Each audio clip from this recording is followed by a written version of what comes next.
girls are so gay. Health Freedom UK, so gay. Health Freedom UK. Health Freedom, here I come! No stopping me now! Welcome to another Health Freedom UK chat and quiz.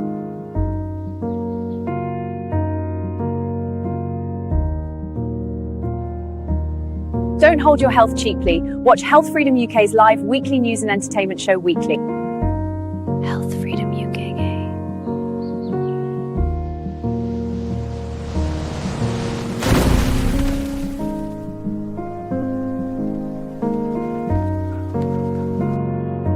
Every Tuesday, 8 a.m.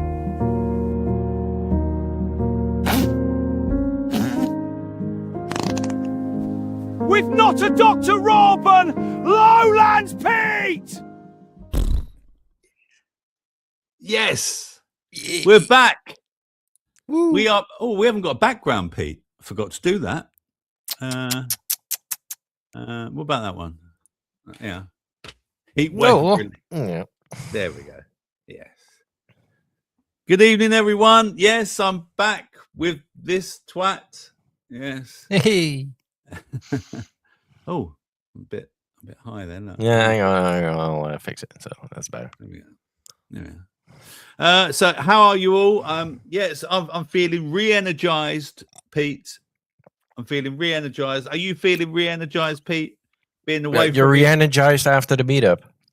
Yes. Because it was so exhausting. Yeah, I needed to rest. Yeah. Yeah, no, it was lovely. A bit warm, but yeah, it's great now. Yeah. No, it was. Yeah.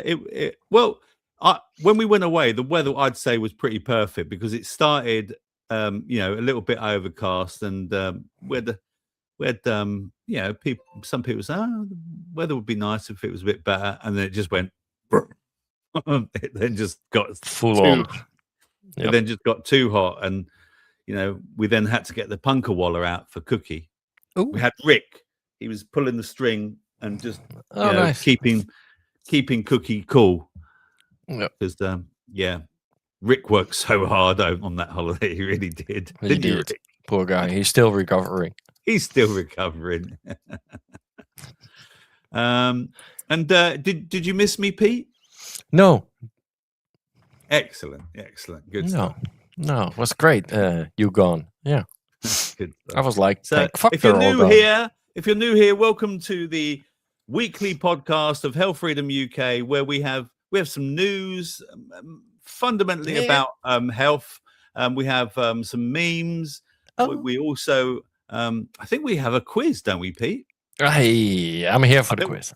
I think we have a quiz as well, and we also have some music for you as well, and some interactive chat, hopefully, from you lovely people on the sidebar here. Lovely. And, Pete hasn't been watching the football. I have. It's the only time I really watch football. It's the only time that I ever get a bit, into the NCP world or NPC even, should I say. I was thinking about car parks and I don't know why. I tried to do football just before we went live, and I thought we were playing tonight, the Dutch, but we're already out. No, you're 24 hours. You're 24 hours out and out, Pete. I had to tell Pete. Yeah. Yeah. Well. Yeah, but don't worry. England will be following you because they're not very good compared to all these other teams. Listen, we've got a special treat for are most of the village friends in, Pete? Yeah, a lot of them are. Yeah. Looks like We got Reggie, we got Kitty. Yeah. Right, Rick. Is Rick? Okay. So as you might all know, the lovely Roberto Rhymes, who does his rhymes, he did a wonderful rhyme, about the village friends. And I came up with this brilliant idea, and Pete. Show them our brilliant idea. Okay.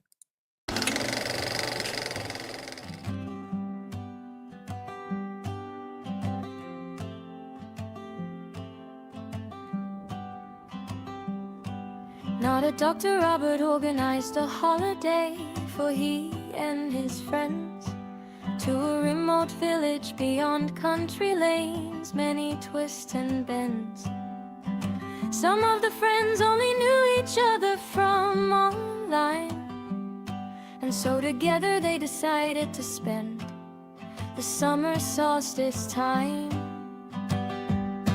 First came Rob, whose organizational skills and patience meant he did a brilliant job.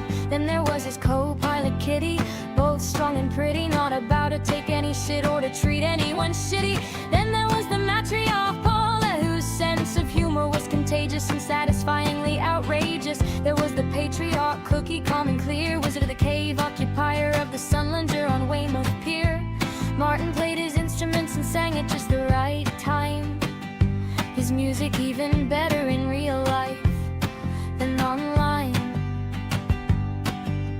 Rich was a master chef, his gas bag kick skills were the best, and his curry was very nice.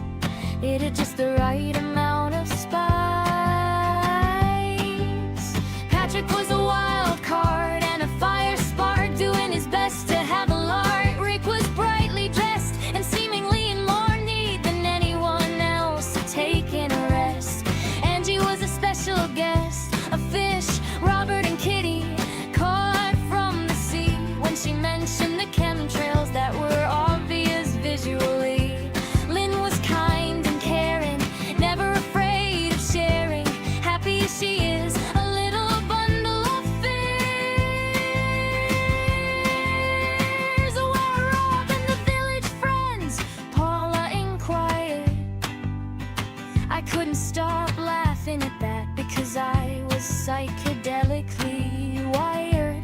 Rob, Kitty, Cookie, and Rich had gone to the beach, extending the village friends' reach. Patrick and I had gone shopping because the needs of the village friends were showing no signs of stopping. Kitty to accompany me to Sainsbury's and Lidl's. The village friends were knocking the dinners down like Skittles. Poor Paula was always at the sink. There was so much washing up she barely had time to think. On the night of the summer solstice, Kitty had brought a cast iron fire pit, and the night sky was fully lit. You could see all the lunar constellations, and all the village friends made their observations. We friends who met in a village, the village friends my funny bone did pillage. To be invited and in such fine company was an honor and a privilege. There were joy rides and good vibes, and the village friends turning the negative tides.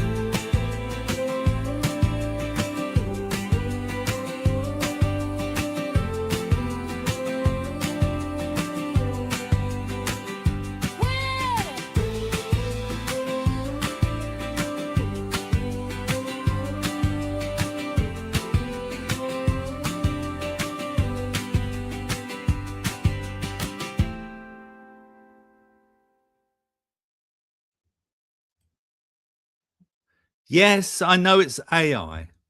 You know, I know it's AI, but I just thought it was a nice Oh, I idea. thought you sang this one. Okay. I just thought it was a nice idea to put it together, Yeah. you know, and put some music to Roberto. Say, you know, but hey, either love it or hate it. It doesn't matter to me. You know, at least I made the effort to do it, and Pete made the effort to put the.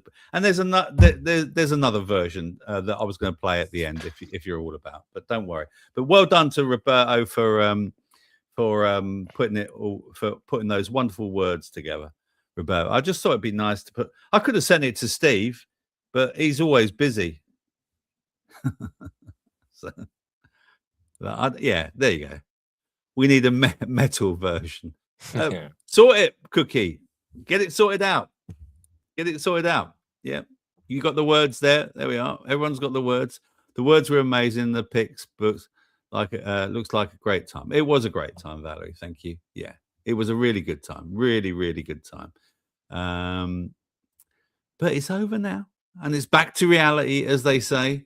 And time to do this.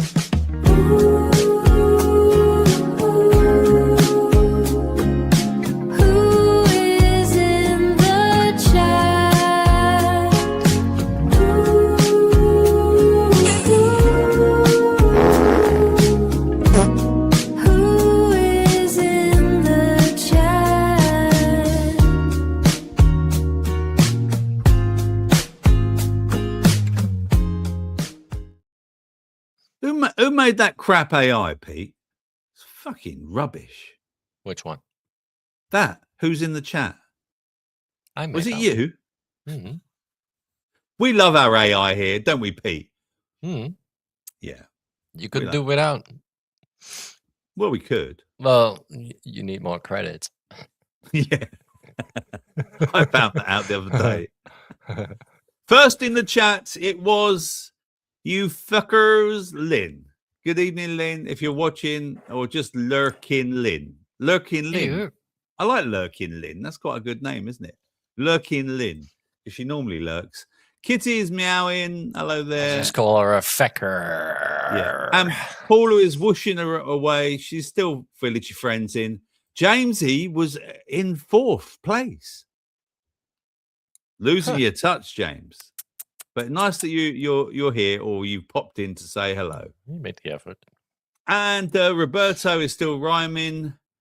And where are we going next? Where are we going? Lynn's there. Mascara snaking. Hello, mate. Good to see you. And Valerie's got a message here. I have made some small embroidered patches for Mr. Smith. And if anyone in the UK specifically would like one, I can mail them whilst I'm there. We'll be there Thursday through the Wednesday, the 8th. Thank you, Valerie. That's very nice of you. Cool.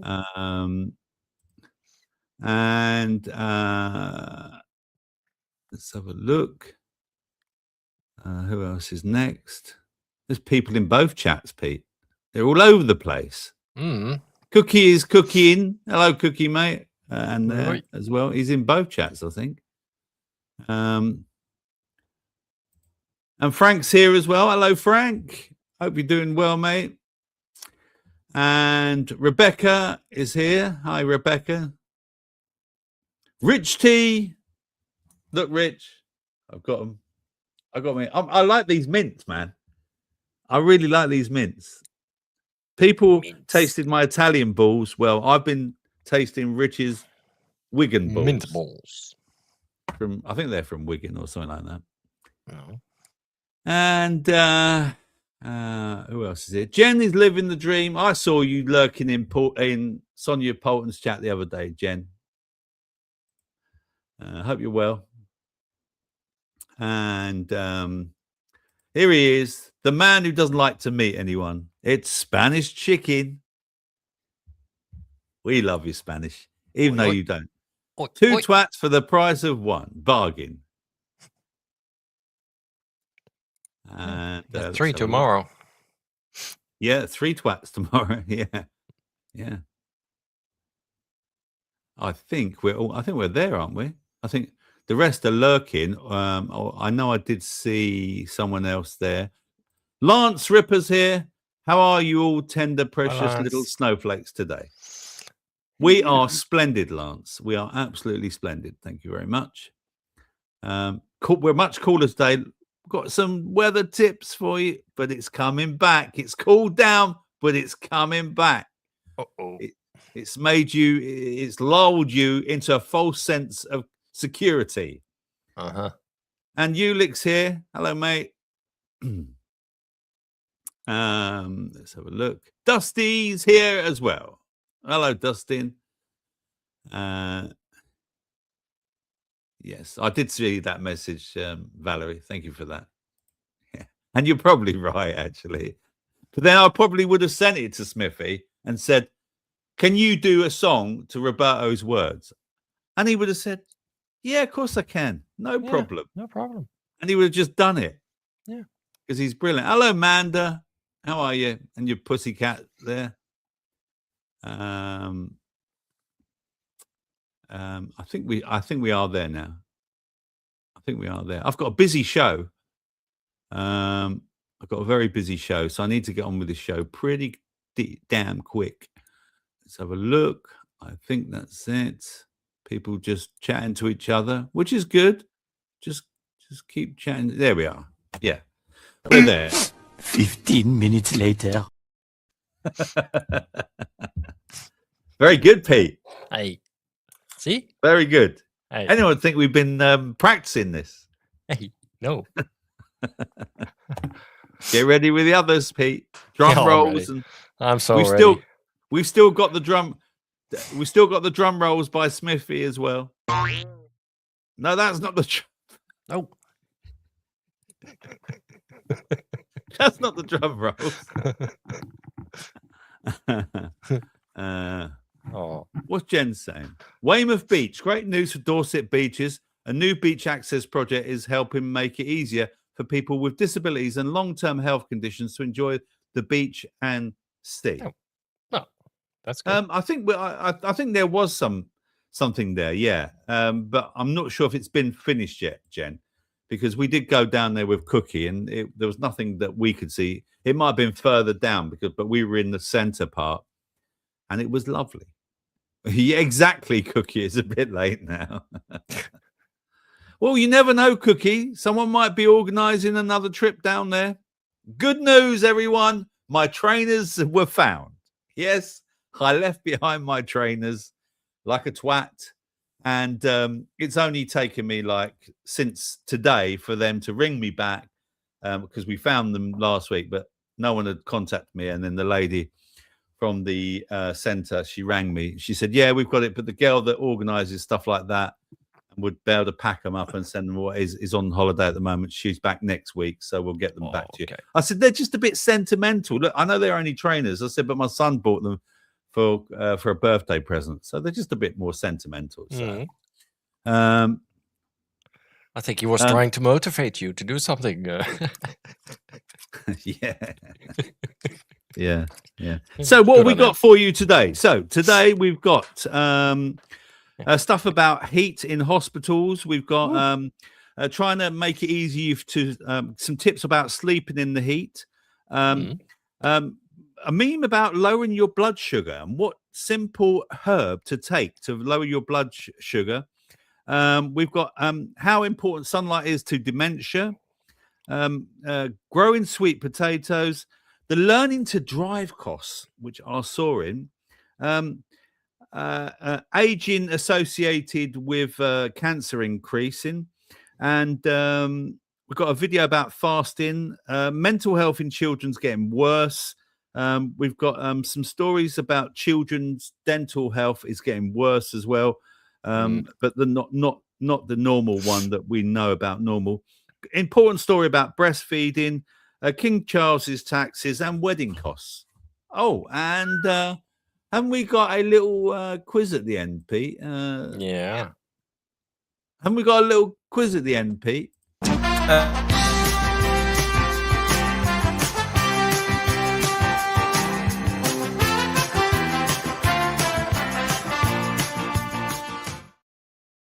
Yes, it's the quiz of the week or the quiz on Tuesday. You call it whatever you like.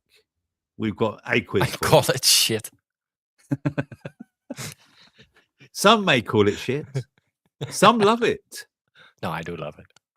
I love a bit of shit. Some may call it shit. Some love it. Oh, it's good shit. Yeah, it's good shit.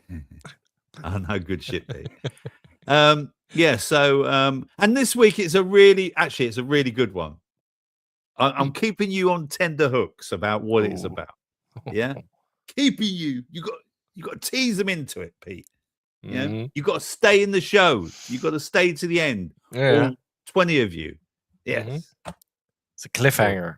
It is a cliffhanger. Definitely. What are we starting with? We've done that. Heat in hospitals. Like, let's have a look. Let's go for Let me one. find that one. Add that to the stage. There we go. So, hospitals in England declare critical instance as machines and IT fail in heat. Extreme weather breaks MRI scanners, cooling units, and workload rises for sleep-deprived staff on sweltering wards. All right, so let's read you. Let's read you this then. Let me find it. Here we are. So, 3 NHS hospitals in England declared critical incidents due to a record-breaking heat wave that caused MRI scanners, cancer, radiotherapy machines, and IT servers to fail. Affected hospitals were the Queen Alexandra Hospital in Portsmouth, Norfolk and Norwich University Hospital, and the University Hospital Southampton. Extreme temperatures reaching 36.4 degrees caused cooling units to collapse, halting diagnostic scans, cardiac catheter labs, and digital systems. 0 working MRI scanners, and over 360 cancelled outpatient appointments. A critical incident declaration allows trust to redirect staff and cancel non-urgent care. Hospitals faced overcrowding with patients suffering from dehydration and heat stroke, while staff struggled with sweltering ward temperatures exceeding 35 degrees. The Royal College of Physicians even highlighted that many NHS buildings designed for colder climates lack adequate cooling for sustained extreme heat, posing risks to patient safety and staff well-being. Come on, Pete, there's so much we could say about this, isn't there? Is this 2026 and that we haven't got the infrastructure like air conditioning? You can go into Lidl's, people. You can go into Lidl's, you can go into Aldi, you can go into your Sainsbury's, you can go into your Marks and Sparks, and they've got air conditioning. But where you want to get healed and you don't want to be in a hospital in hot weather, you really don't want to be in a hospital in hot weather, because they don't account for you guys. They really don't account for anyone at this rate. I mean, I just find it incredible, Pete, that this is actually happening. I really do. Yeah, it's crazy. Yeah, you know, absolutely stupid. You know, they cry about climate and the heat and it's gonna get warmer, but they do nothing, right? They're like, oh, see how bad it is. They kind of need this, right? They need this agony and all the fucking how bad the heat is, so they can say climate change. But what did I talk about a couple of weeks ago just on this show? El Nino. Yeah.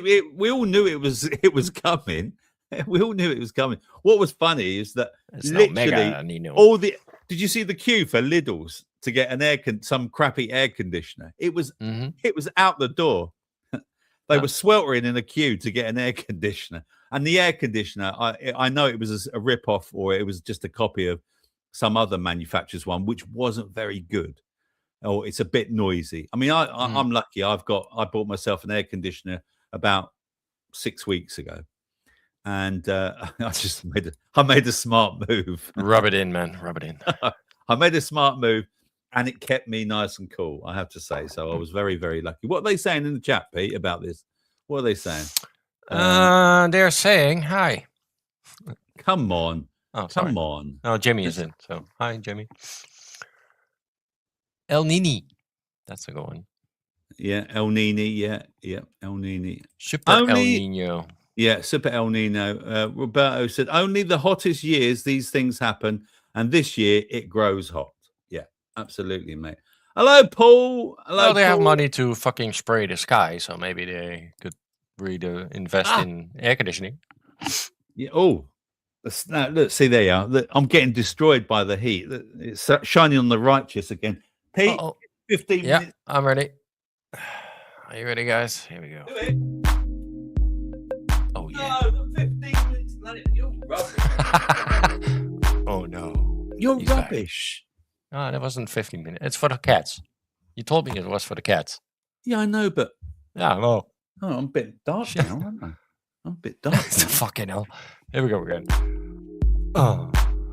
There he goes again. Just turning the lights on. Is that better? It's a little bit better. It's a little bit better. There we go. Okay. Right, let's get rid of that. Let's remove that one and remove from the studio. Yeah, good evening, Paul. I hope Sue's well. I got one for you, Rob. Hello, Jimmy. Hello, Jimmy. Related to your story. What's that then? Because you didn't watch the daily, you missed this one. I'll play it a little bit, but yeah. Yeah, go ahead. More Europeans die from heat than Americans die from guns. I'll say it again, okay? More Europeans die from the summer than Americans die from an entire year of guns. And it doesn't even get that hot in Europe. Well, not since 1945.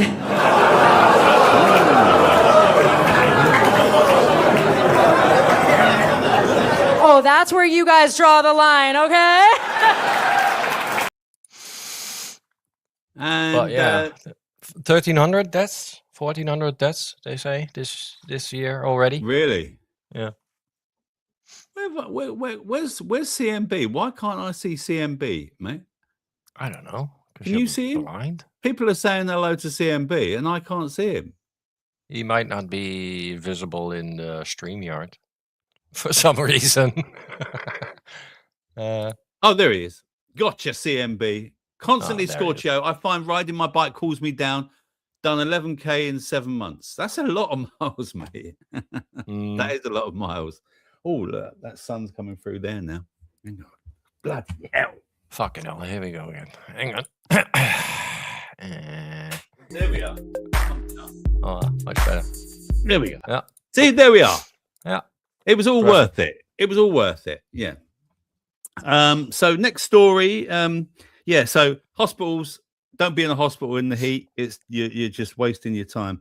And tips about how what can you do then to sleep, because it is coming back. So we need some tips about how to sleep, in what you can do to sleep. My mum's suffering so much at the moment, Pete, in this heat. She really is. Yeah. Donate your air conditioning, cunt. Yes, that's true. So no, she doesn't want it. She had air conditioning. How to get a good night's sleep during hot weather? Yes. How can you get a good night's sleep? So use a cold water bottle as cooling packs. Fill a hot water bottle with cold water and place it in the freezer for a few hours before bed. Wrapped in a towel or pillowcase, it acts as an effective ice pack to take the edge off sticky nights without risking ice burn from direct skin contact. Run a flannel under cold water, wring it out and place it on your forehead, neck or wrists. These areas have blood vessels close to the skin, so cooling them helps lower overall temperature and can soothe heat-related headaches. Wear fridge-cooled socks. This is a good one, Pete. Placing a pair of socks in the fridge. Yeah, placing a pair of socks in the fridge before bed. Cooling your feet is an effective, efficient way to reduce the overall temperature of your skin and body. Yeah, you're going to like this one, Pete. Adopt the starfish sleeping position. Resist the urge to curl up under thick bedding. Spreading out in the starfish position allows air to circulate around your body and helps heat escape more effectively. And choose breathable natural fibers. Sleeping in loose fitting clothes made of natural fibers like cotton or linen is often cooler than sleeping naked. These materials wick away sweat and allow air to flow, whereas synthetic fabrics can trap heat and moisture against the skin. Keep curtains and blinds closed. Good. Yeah, keep curtains and blinds closed during the day to block out the sun and prevent the bedroom from heating up. Open windows before bedtime to create a thorough breeze, and consider using a fan to encourage sweat evaporation. And stay hydrated. Just drink enough water throughout the day and stay hydrated, but avoid consuming very large amounts immediately before bed. This helps prevent waking up thirsty whilst avoiding unnecessary trips to the bathroom during the night. Also, I saw that tip, Pete, about putting foil on your windows. Did you see that one? Yeah. So people are putting actual silver foil on. You have to be careful with that if you have double glazing. Okay, go on. Why is that? Because double glazing has a gas inside, and if you stick it on the wrong side, it can heat up the glass and it can break it. Is that right? Wow. So put it on the outside then? Outside. Yeah, right. Not on the inside. If it's definitely a sun-facing window, yes. And you have double glazing. Well, I don't have that problem. I don't get not a mention of an air conditioning or a fan. What the fuck? No, we can't. Or opening your window. No, you're not allowed that. Actually, another good one. Tell me your tips, by the way, and look out for the tips, Pete. You are a producer. I'd say a bowl of cold water. I could be sitting here now, and I might be doing this next week. Bowl of cold water, and just dunk your feet in it. Keeps you nice and cool. It's like having a mini paddling pool right next to you. It's lovely. And I went to the Lido this week, Pete, as well at the weekend. I think I sent the allow Borsak to breathe. They do get a bit sticky, don't they, Cookie? That's why they drop when you get older. I go commando, Pete. When it's really hot. Oh, hell yeah. I just go commando. If I'm wearing shorts, I don't bother. I don't bother with the underpants. It's just too hot. And cotton, right? Cotton linen shit. Right? Yeah. I just don't bother. Yeah. And what's Jimmy saying here? What's Jimmy saying? I would love to put my foil on my window, but I need all my foil for me head. Very good, Jim. Yeah. Very good. Jen says, I saw a tip for getting in a hot car. Open the opposite back window to the driver and then open and shut driver doors very quickly. I saw that one, Jen, as well, actually. Okay. Yeah, I saw that one as well. Yeah, it's a good tip. Commando so is illegal commando in Thailand. Well, no, but what I mean is, mate, I mean, like, who's that then? Is that someone new? What is it? Sneakers. Hello, Sneakers. Welcome to the show. Welcome. You're very welcome, Sneakers. We're here every Tuesday, apart from once a month. We're not here. We're on Rumble exclusively doing a music show. But you're very welcome. Thank you for joining us. That's next week. I don't mean literally commando CMB. I mean just wearing your shorts. I mean, the bits aren't going to hang out unless you got very short shorts. Oh no, I'm going full commando. Yeah. And moving on then, let's do and this is again, now this is here's a health tip for you. Let's find this health tip. This is all about lowering your blood sugar level, I think. Where is it? This one.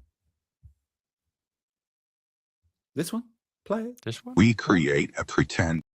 That one. 40% lower LDL, 23% lower blood sugar, and 34% lower triglycerides. 30 days, no drugs, just one common leaf that I bet you've got sitting in your cupboard right now. Now stay with me because how this works is genuinely useful. Researchers took 40 people with type 2 diabetes and they gave them just 1 to 3 grams of this dried leaf, ground into a powder for 1 month. That was the only change. Apart from that, same diet, same medication. And it gets better too, because their HDL, that protective cholesterol carrying particle that pulls fat back out of your artery walls, that climbed up by 29% at the same time. And the real difference was that even after they stopped taking this and went through a washout period, those improvements still held up. So this wasn't some kind of spike that vanished overnight. What is this? It's the humble bay leaf, the one that most of us drop into a stew and then fish back out at the end. It's actually loaded with polyphenols that act like insulin potentiators. You can picture them kind of sharpening a worn out key until it finally turns the lock again, letting insulin shuttle sugar out of your blood and into the cells where it belongs.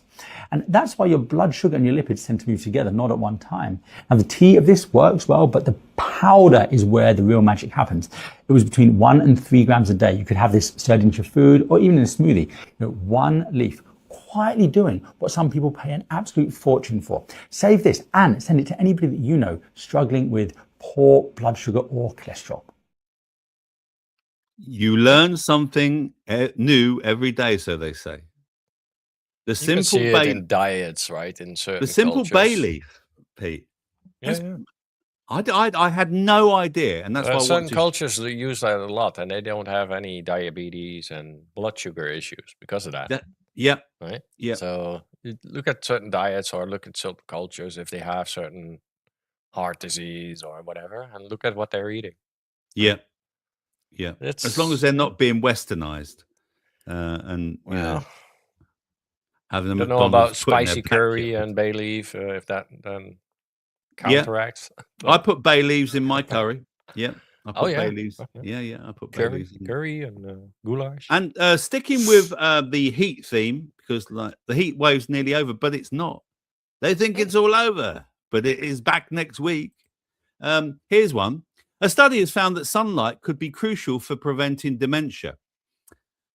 Here we have a elderly couple walking along a beach at sunrise. Isn't it a full moon tonight, Pete? I think it's a full moon. It's either tonight or it was last strawberry night. Moon or something. Yeah, I think it's either tonight or occult shit.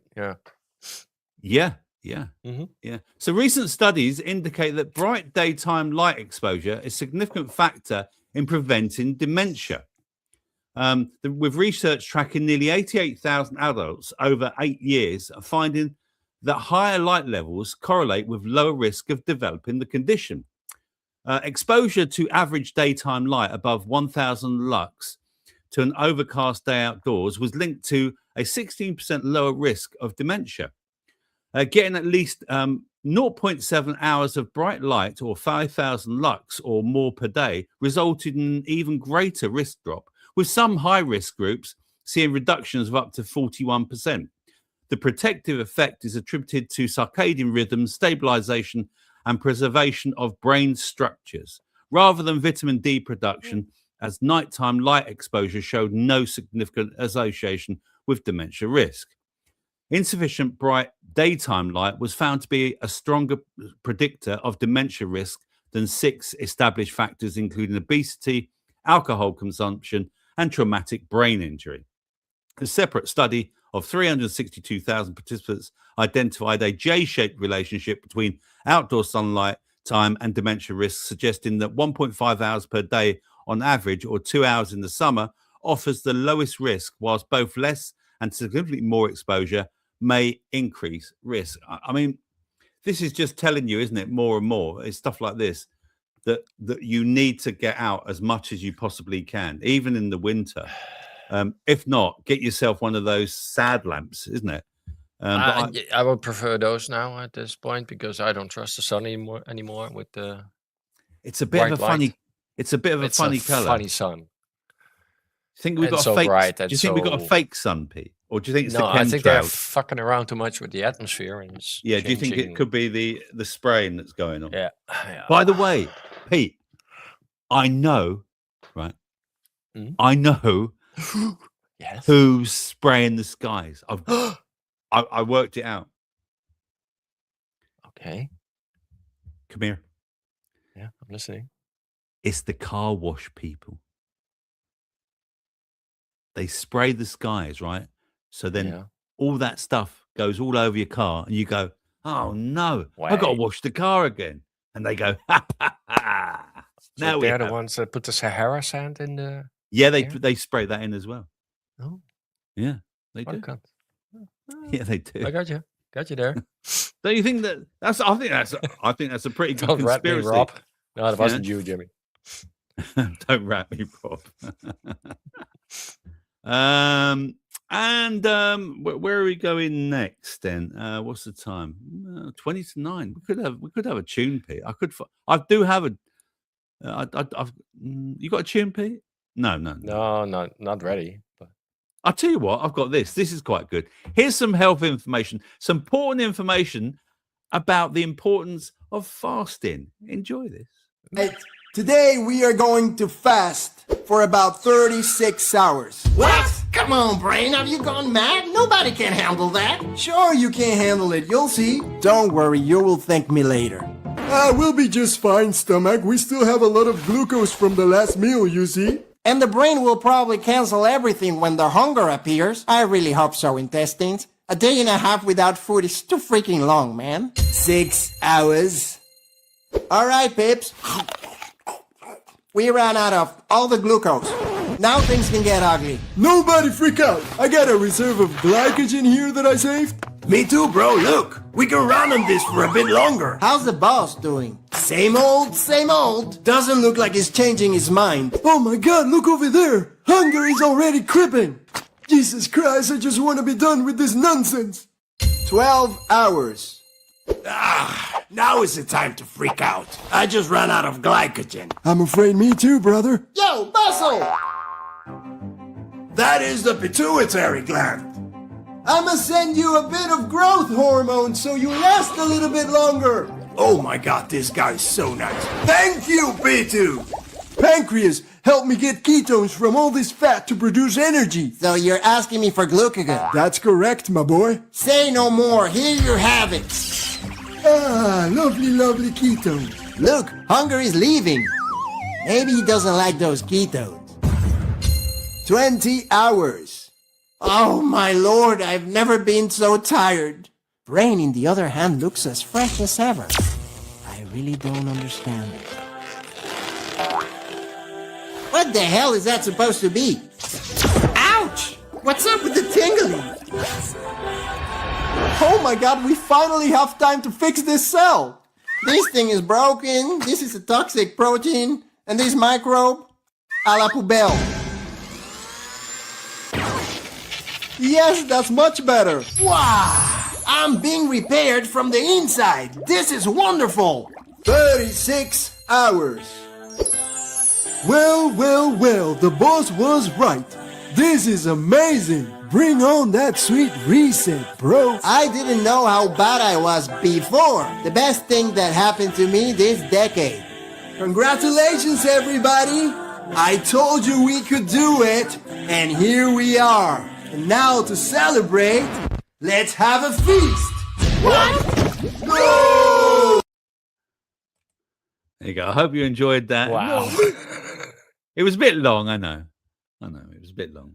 But it was. I thought it was quite a good animation, Pete. Yeah. I dressed it off halfway in, but okay. Yeah. Oh, yeah, you never have anything like that in your dailies, No, do you? but I do have a song. Yeah. Yeah? Yeah. It's not Go on that then. long, so you'll enjoy it, probably. I hope. Here we Enjoy. go. Feeling a bit bougie today, so I went to Asda instead of Aldi. Got a taxi up there, a man was bumping out Lewis Capaldi. It's that one song that gets you in the feels. The man went sick on the beat, and I'm telling you now, man went ill. And he dropped me right outside that road chicken shop, SFC. It's about half a mile away from where I'm actually meant to be. But that's alright, I still paid the guy 15 quid. But it was a bit muggy though when he turned round and asked me for a tip. It's the first week of May in the UK and right now it's the hottest day. I'm sweating one out right now and I've got sun cream all over my face. I forgot my headphones, I guess I'll just hold my phone to my ear. But that's alright, I'll just play something everyone else wants to hear. And I'm walking past the tavern, it's not too early is it? Maybe on the way back, cause it's summer innit? I just got to Asda, I ain't got a pound for the fucking trolley. Who carries cash these days? And I had nothing on me. I guess I'm using one of them baskets instead. I hate when they get heavy, don't you hate when your arm starts feeling dead? Anyway, I choose to proceed, I've got half of the stuff I actually need. I'm making my way to the checkout, fuck me if it's in the queue. I'm gonna be here for a while, I can't push in front cause that's fucking rude.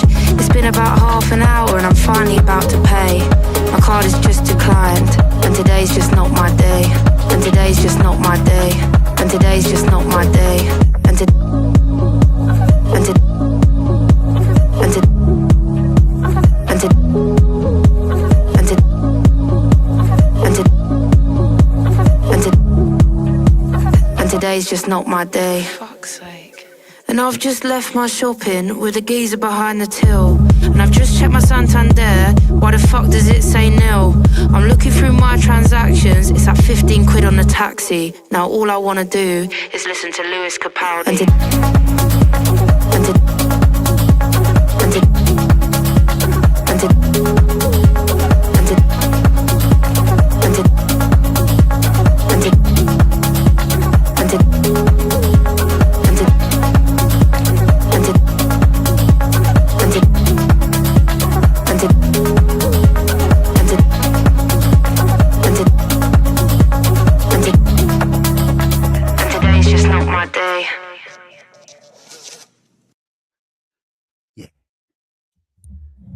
I like that, Pete. That was good. Yeah. She's good. Yeah. Venby. Yeah, that was very good. I like that. Mm-hmm. Will we Very get a strike London. for that? Will we get a strike for that? Nah. No? She'll be nice. You sure? Yeah. You know the line she said, You can blame me. She says, I just want to listen to Lewis Capaldi. Yeah. My son is seeing a photographer who was photographing Lewis Capaldi. Oh, wow. Last week. Okay. What? Synchronicity. Synchronicities. Yeah. How are you all out there? Are you keeping cool? Have you got your fans? I bought myself a She 20 might quid. strike you. Lol. I bought myself a 20 quid fan from Morrison's this week. One of those 16-inchy jobs. I've got one here. Look, I've got one there. I've got one of these ones. This is like a my carbon one. My carbon one. It's quite good.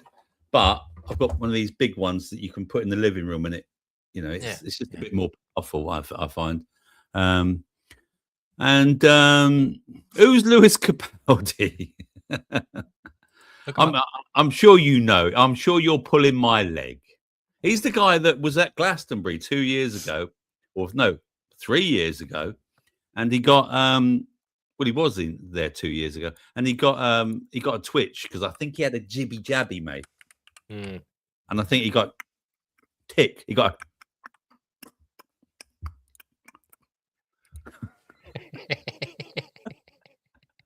Not the tick. Scottish. He didn't get the tick that that they drop from helicopters and stop you eating meat. No, he got one of those. He had a #1 hit in the UK with Someone You Loved. Yes, he did. He did. Yeah. I'm Glastonbury is shit. How would I know or care? No, he's not just. He just wasn't that Glastonbury, mate. He has been #1 in the charts, or he's had top 10 singles. He's a fat Scottish guy. Gilles de la Tourette. He's a fat Scottish. Is he ginger? I'm not sure if he is ginger, Cookie. Yes, Tourette's. Yeah, I'm not sure if he is ginger. Anyway, let's stop talking about Lewis Capaldi. Rob, can you hear me? What's wrong? He has Tourette's. What? Tourette's. It's Tourette's, is it? Oh yeah. Right. Okay. Yeah. I thought you were taking the piss then. No, I'm thinking you're deaf. No, what? I thought you went deaf. What? God. Shut up. Oh, walking. Yeah. Longevity and experts and studies, including a 2022 report in the Journal of Sports Sciences, suggest specific walking pace benchmarks for each decade of your life, Pete. So depending on how fast you walk is about the decade that you're in your life. I found this quite interesting. To maintain health and predict longevity, a brisk pace is generally defined as slightly elevating breathing while still allowing conversation, and hitting speeds of about 3 miles per hour or 100 steps a minute is linked to a 43% lower risk of all-cause mortality. Get out there and walk, people. Unless you've got get your trainers on and walk. Get your trainers. Don't leave them on holiday. So the recommended mile benchmarks by age. Between the 20s and 30s, aim to walk a mile in 13 to 15 minutes at a brisk pace of about 4.6 miles per hour. In your 40s, the goal is a mile in 14 to 16 minutes at a pace of 4.3 miles per hour. In your 50s, target a mile in 15 to 17 minutes at 4 miles per hour. In your 60s, walk a mile in 16 to 18 minutes at 3.3 to 3.7 miles per hour. And in your 70s and older, aim for a 20-minute mile walk at approximately 3.5 miles per hour. Walking speed is considered a sixth vital sign because it reflects the integrated function of the heart, lungs, and muscles and nervous system. Faster walkers over 3.6 miles per hour tend to age more slowly on a cellular level, whilst those walking slower than 3 miles per hour may experience faster biological decline. A sudden or unexpected decrease in walking pace can signal underlying issues such as loss of muscle mass, cardiovascular limitations, or cognitive decline, warranting medical attention. Do you walk fast, Pete? You got a doggy. You must do a lot of walking. I do a lot of walking, yeah. Yeah, you do a lot of walking. How fast do you reckon you walk, Pete? Fast? Yeah, how fast do you reckon you walk? Fucking hell, as fast as the dog takes you, I guess. Yeah, well, she's faster than me, but yeah.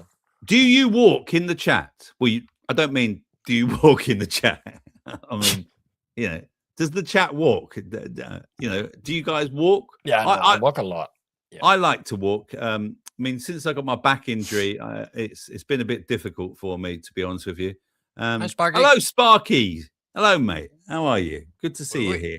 And Zin, who measures the speed they walk at? Doesn't that take the fun out of it? Well, I agree, mate. I think it's just trying to give you a rough guesstimation, isn't it? I mean, some of the utes, they have those things, don't they? Round Utes. Yeah, I got one of those. They have that thing around their wrists, don't they? Or they with their phone, and they go, oh, I look, got that. I've walked 20,000 steps today, and they've monitored all my whereabouts. They do anyway, mate. Yeah, I know. But and they've been sending radiation into my body. It's great. Yeah. Trackers, aren't they? They don't call them track. Pete, get it ready. Get it ready. God, here comes which a joke. One? Ready? Here comes a joke. Yeah, I'm ready. Yeah. So they wear those trackers around their wrists. They don't call them trackers for nothing.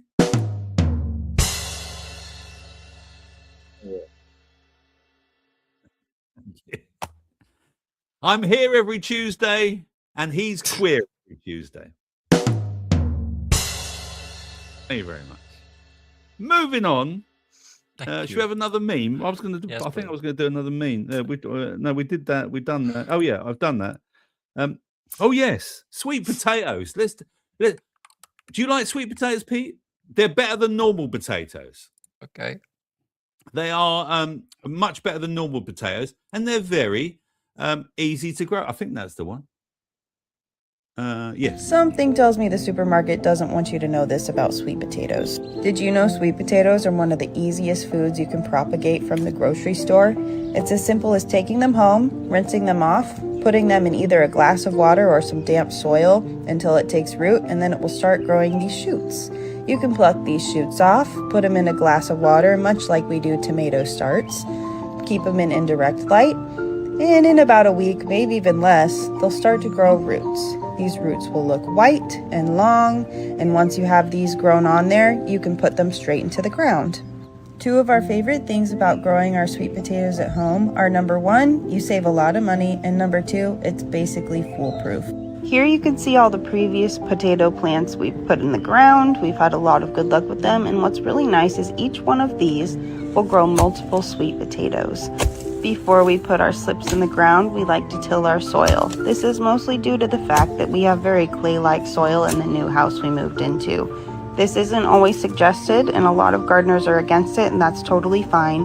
We support whatever you want to do for your garden. Once our soil is tilled, we get those slips put in, and we make sure they're nice and snug in the ground. After this process is done, we like to sprinkle a little bit of fertilizer on our sweet potato starter, and we will explain in a different video why we specifically like to use this fertilizer for our sweet potato starters. And if you too end up using this fertilizer, just as a warning, it smells awful, but that's how you know it's good stuff. We just place a light dusting on top, and then after that you give it a good watering, and you're pretty much done after that. Just keep it watered, plant in direct sunlight, and then you'll have an abundant crop of sweet potatoes in months to come. I'm going to try that, Pete. Yeah. I am genuinely going to try that, because I'm going to buy some organic sweet potatoes and do that. I'm not going to just buy the normal ones. I'm going to buy the organic. Did you think that was AI, Pete? I don't think so. Why would I don't think AI? it was AI. Do we think that Spanish is a twat? It's a bit sloppy, but yeah. It was a bit sloppy. Do we think Spanish is a twat? Yeah, Because he thought it was AI. Well, That he was thinks never everything is AI. AI and the world is fake. So. That was never AI, mate. No way. No way. Frank's not AI. I'm not. Cookie says twatty. Spanish to twatty. Yeah. Yes, you are Spanish. I'm glad you finally admitted it. Moving on then. We've got more. Now, Pete, do you remember when you, I know it was a long time ago, like me, but do you remember when you learnt to drive, Pete? Yes. And would you say it was expensive for you? Would you say it was expensive? Yeah. Yeah. Not as expensive as it is now, but yeah. Exactly, mate. Tell me in the chat if you can remember how much it cost you to learn to drive. And he's here to go to Steve. Steve's goose. God, I think it was in pounds. I remember, right, Pete, paying. I remember paying. it was £5 a lesson. Oh, fucking hell. £5 a lesson. Yeah. Yeah, well, I learned. You're a decade older than me. So. I learned in a Nissan Sunny. Lovely gearbox, Pete. I mean, we're talking Austin Rover cars with terrible gearboxes. Nissan Sunny with a Honda gearbox. Beautiful. Absolutely love it. Lovely. And then I believe that Austin Rover nicked it for the Rover 213. I could be right, Cookie, couldn't I? I could be right. Cookie's our Austin man. He used to help build them. And that's probably why they were rubbish. Yeah, no, I paid in the €20, €25, I think, an hour. And how much is that? £20. Oh, that's no, yeah, but I am like you're 10 a decade years older. Yeah, well, I'm 10 years older than you as well. Least. So yeah, I paid £5. What did you pay? Can you remember what you paid for your driving lessons? Because I spent £1,200 in 3 years learning to drive due to backlog. It was a nightmare. The cost of learning to drive has surged by 73% over the past 5 years, according to research by car insurer. I'm not going to say who they are, but you can read it. So let me read you this story then. Learner drivers in the UK spend an average of £939 on lessons and tests before obtaining their license, a figure that has surged by 73% since 2020. The average learner pays for 18.5 hours of professional lessons, which is approximately £777, plus £23 for the theory test and £124 for 2 practical test attempts, totaling £924 before driving on the road. When including the cost of a first car, insurance and tax, total expenses range from £3,430 for a Fiat 500 to over £7,700 for an Audi A1, with professional lessons accounting for 75% to 80% of the initial learning costs. Expenses are inflated by instructor shortages, long test backlogs averaging 12.3 weeks in 2025, and high failure rates. Nearly 50% of tests result in a fail, forcing many learners to retake tests and pay for additional lessons. While the average is under £1,000, extreme cases exist, such as a learner who spent £1,725 on 75 theory test attempts, and another who spent £1,200 on over 3 years due to test delays. That's just disgusting, isn't it? They're just... I don't know. It's super cheap. And then they have to have... you know what it is in Holland right now, Robert? Go on. It's between 3,200 and 3,500 euros. My God. Yeah, but then is that just the test and the average 40 lessons and the test and exams and all of it? Yeah. Crikey, man, that is just terrible. I had mine within 40 lessons. I think I had. Yes, Cookie. But that's what they want to do. You will not be able to own a car. Yes, you'll rent a car. I mean, that's what a lot of excuse me. That's what a lot of people are doing now, aren't they? They're just renting cars anyway. It's gonna be everything. It's not just cars. Everything. That's the model every now, product. Every product. Yeah. This will be rented. Your van, your computer, your everything. Everything. Your girlfriend. Because otherwise you cannot afford it. Yeah. Everything will be rented. Everything will be rented. You will rent everything and be happy. Hey. You will rent it. So yes. Let's get rid of that one and let's take this one down as well. But yeah, it's pretty bad. I do feel sorry for young people because, I mean, what else is there in the world at the moment, Pete? For them, you know, at least when you can drive, you get your freedom a bit, don't you? At least you can get. But then, what are they all doing now? They're all jumping on those little e-bikes that are illegal on the road anyway. Or they're in Milton Keynes. When I go and see my mum, you see so many people renting those little scooters, and they're so. Have you got them where you are, Pete? Yeah.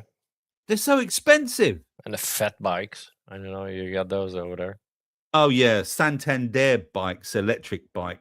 Crap. I don't know about that, but yeah. But that's who sponsored them in Milton Keynes, because they're based in Milton Keynes, Santander, in this country. Yeah, big cities have those here, but not small. Yeah, they have them. They have them in London as well. But again, it's pushing that model, isn't it? And that's why the roads are now allowing for bikes as well, because they don't want cars on the road. Well, they don't want cars. E-cars, your electric car is allowed. Mind you, though, will there be any electricity? Will there be any diesel? And will there be any petrol within the next 2 months? Because the Strait of Hormuz starve us out of diesel first and petrol, so we are forced into the electrics, right? So yeah. The Strait of Hormuz is solution, mate. The Strait of Hormuz is not open yet, Pete. Nah, and it's not electric anyway. It's going to be hydrogen still. Yeah, but where's the infrastructure for it? They have to get rid of the old one before they can roll it out. That's the trick. Well, no, because they've done that with electric cars, haven't they? No, they tested it here with the gas system, and they can pump hydrogen to the gas mains. Yeah, but they have to get rid of the gas. There's a lot of it on this show. Good evening, Sue. How are you? Steve's here too. So I've already said hello to Steve. Sue, whatever you do, don't get Pete more subs, okay? If he comes on your show, please do. He's just begging. All right, I need all the promotion I can get because look, I'm sorry to tell everyone, but I've got more subs than Pete now. I don't want to go. I don't want to gloat about it. He's calling me in the middle of the night. Hey, Pete. You know I have more subs than you.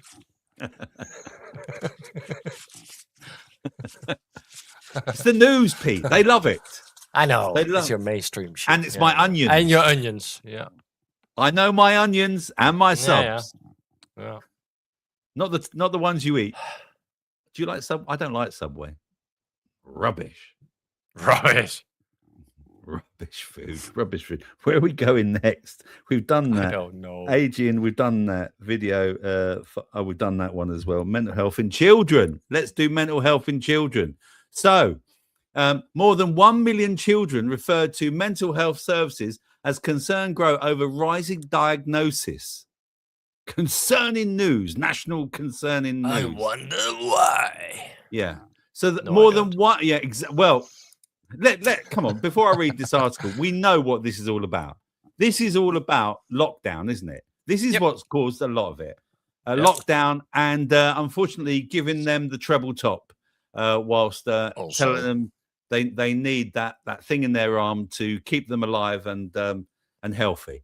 So more than 1 million children in England had active referrals to mental health services in the 12 months to March 2025, representing 1 in 10 children. This figure, released by the Children's Commissioner Dame Rachel D'Souza, has nearly doubled since 2018-2019. What a surprise. There we go.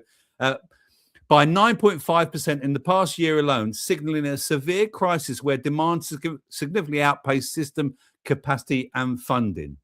Anxiety is the most common reason for referral, accounting for 16% of cases, particularly among children over 10.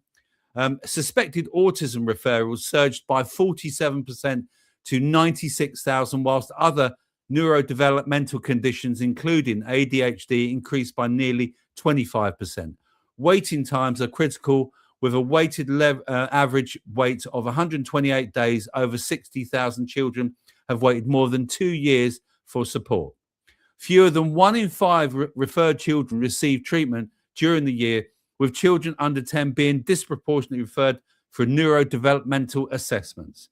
Experts attribute the rise not necessarily to increased prevalence of conditions, but to improve recognition, changing help-seeking behaviours, and a medicalisation of distress, where diagnosis becomes the primary route for support. The report highlights significant inequalities, noting that children from deprived areas and Black and Asian communities are disproportionately represented in crisis referrals. Well, what about the average white boy is what I would also say to that, because They are highly underrepresented right now, wouldn't you say, Pete? Yeah. But this is, I put this down to, and also, come on, it's quite obvious as well. It's these things as well, isn't it? Yeah, it's the black mirrors. But don't worry, your government is coming, and your government will save you from your children being able to access these services, so they won't be going on any black market or anything like that to find another way to talk to adults. I mean, children. That I saw a report in the US that they are going to allow Ozempic for little children. Oh, you're joking. Yep.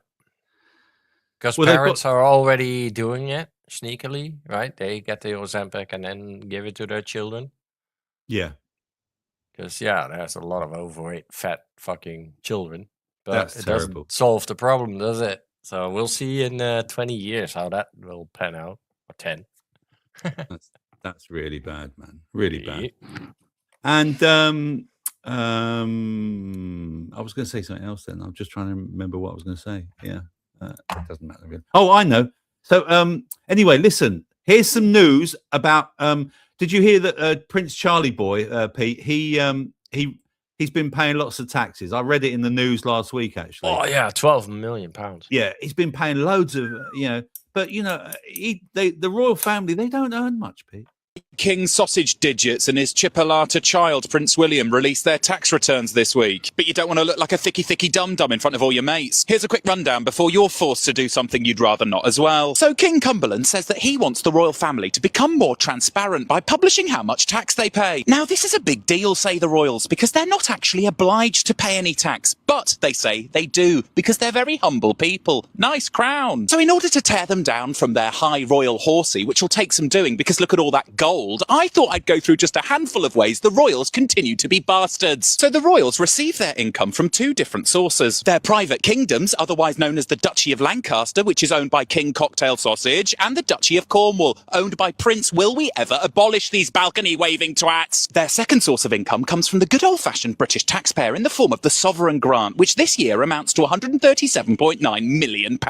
Now, the funny thing about the Sovereign Grant is that it's calculated as a proportion of the amount of money the royals earn from their private mountains of gold. So, for example, in 2024, when the royals made a record £1.1 billion from their personal empire, the government increased the amount of taxpayers' money they received by £45.8 million.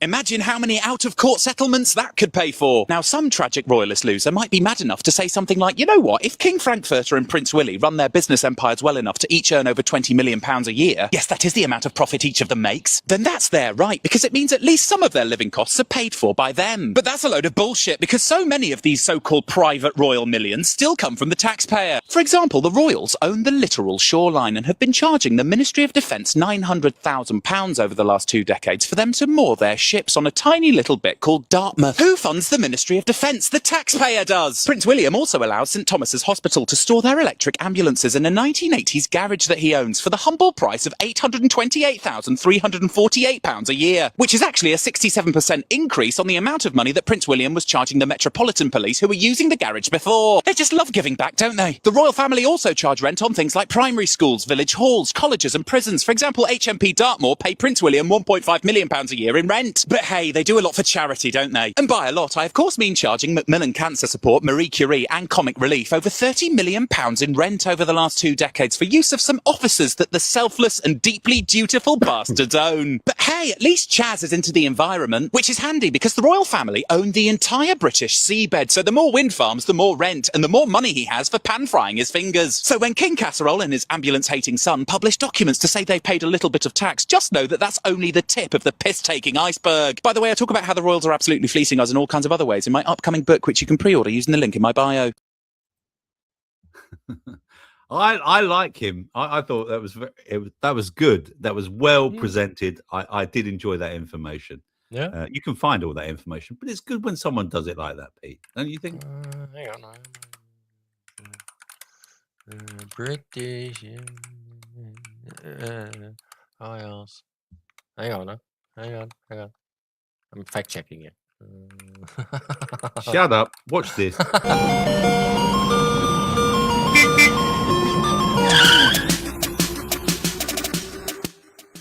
So this is a cat heaven for you. This is someone delivering catnip. I'm turning the volume. Catnip, Jesus. I've turned the volume down because I don't want to get like it's some popular tune and I don't want to get a strike on it. So here we go. Look, I love this. This is look. They are in absolute bloody catnip. Have you did the catnip thing on yours? No, I haven't been able to get any yet. I haven't tried it yet. You should. It's fun. Yeah, I know I'm going to, and I should video it, shouldn't I? Really? Yeah. Yeah, I should video it. Yeah. People keep telling me I should do videos of my cats, especially as I have to bloody call them in, or I have to call one in, and the other one just follows me about everywhere. People keep telling me I should do videos of me dogging, but I don't know, man. You'd get arrested. There we go. The British Royals cost 137 million pounds for the taxpayers. Yeah. The Dutch Royals cost 60 million euros, and that's about €3.33 per Dutch person. 3.33. Yes.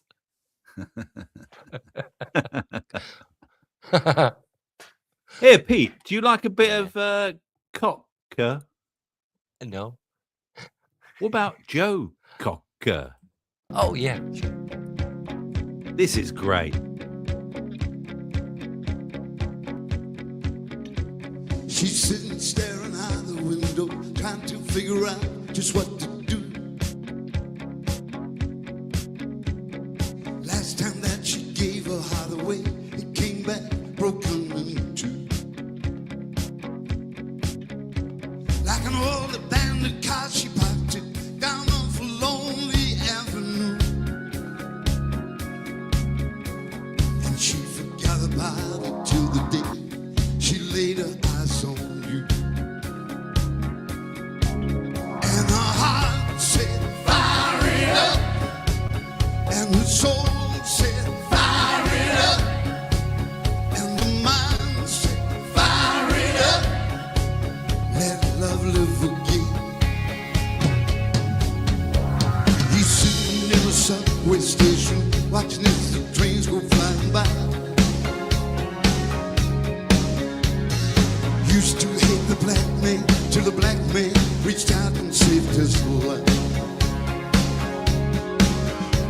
He was pulled out of the darkness, rescued, blinded by the light. Ain't it crazy how a simple act of kindness can open up your eyes, open up your eyes, and let your heart say, fire it up. And let your soul say, fire it up. And let your mind say, fire it up. Let love live again. Oh, oh, oh,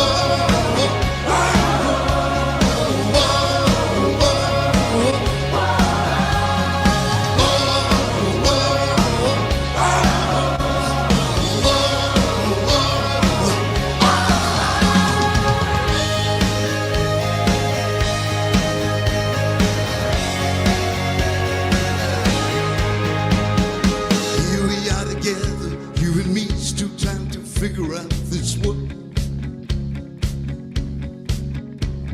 Searching for a reason to believe what makes this big ball turn. But if we hold on to each other, give love, show love for all God's worth. Yeah, they might say it's crazy, but tell me, who's it gonna hurt? Who's it gonna hurt? To let our hearts say, fire it up. And let our soul say, fire it up. And let our mind say,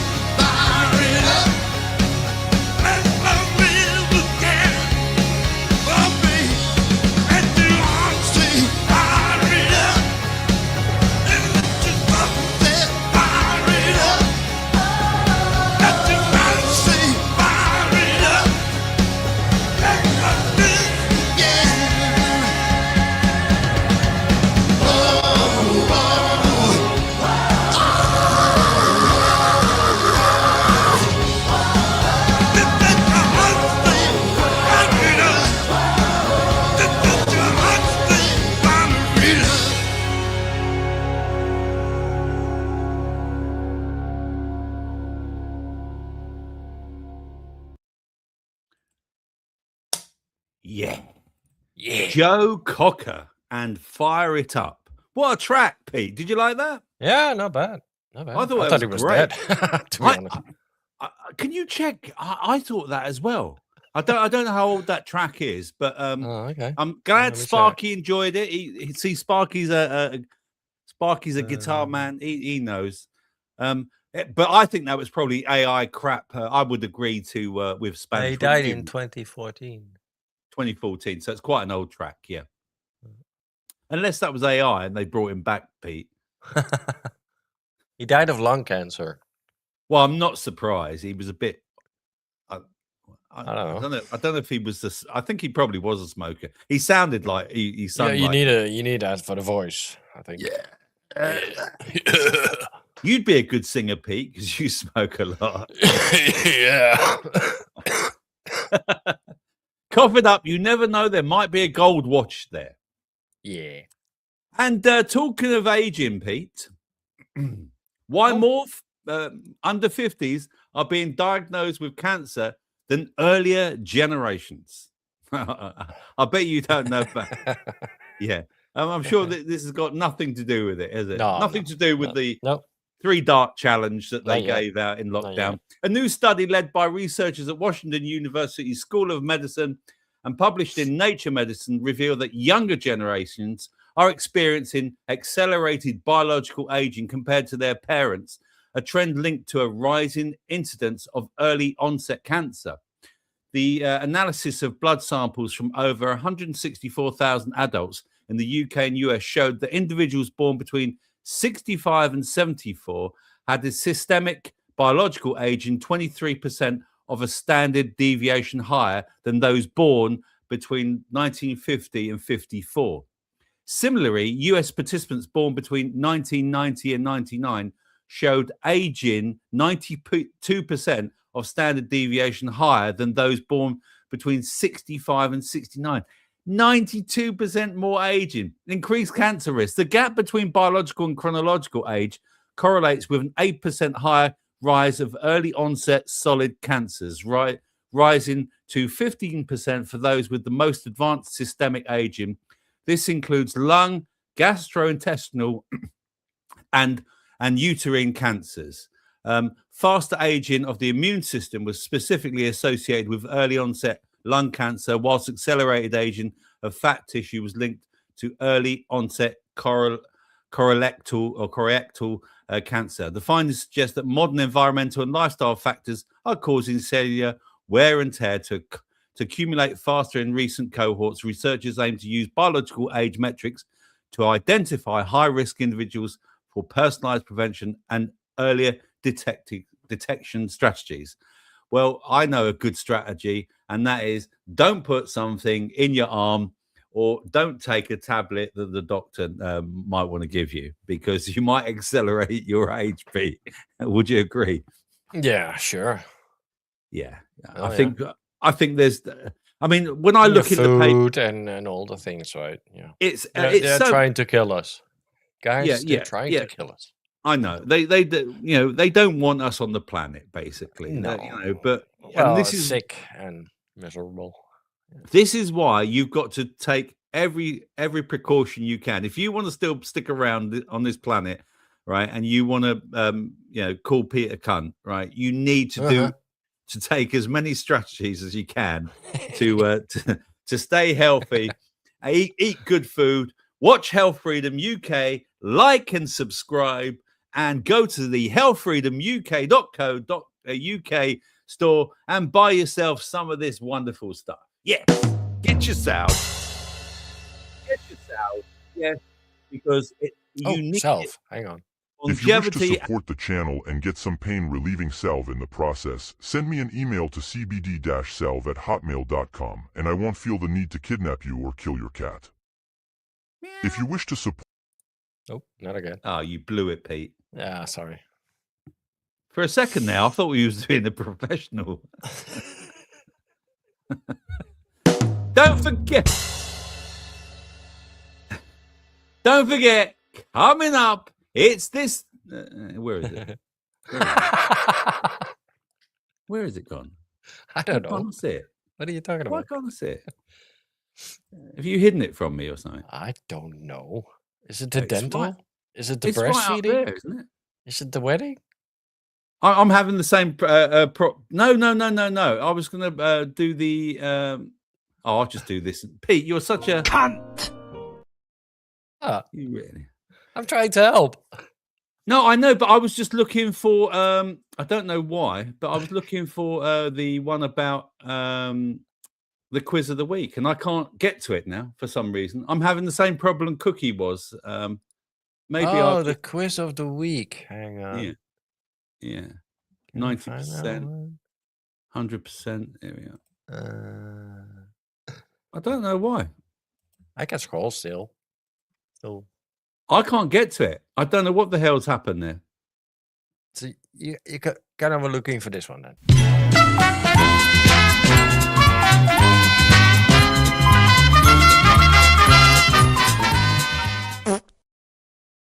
Yeah, a few more stories, and then we're going to get into the quiz, and you're going to love it. You are going to love it. You've got to have it's all a bit of fun on a Tuesday. Now we've all cooled down a bit. I know that you're willing and able to want to be quizzing away on a Tuesday. By the way, Pete, I said it in your chat last night in your sidebar chat. I'm doing a talk next week to Bedford Matters. Ooh.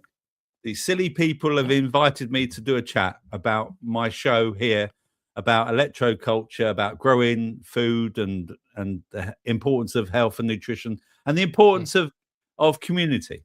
So I'm going to do it. I'm doing a chat Lecturing. on. Well, I don't know about I love to lecture.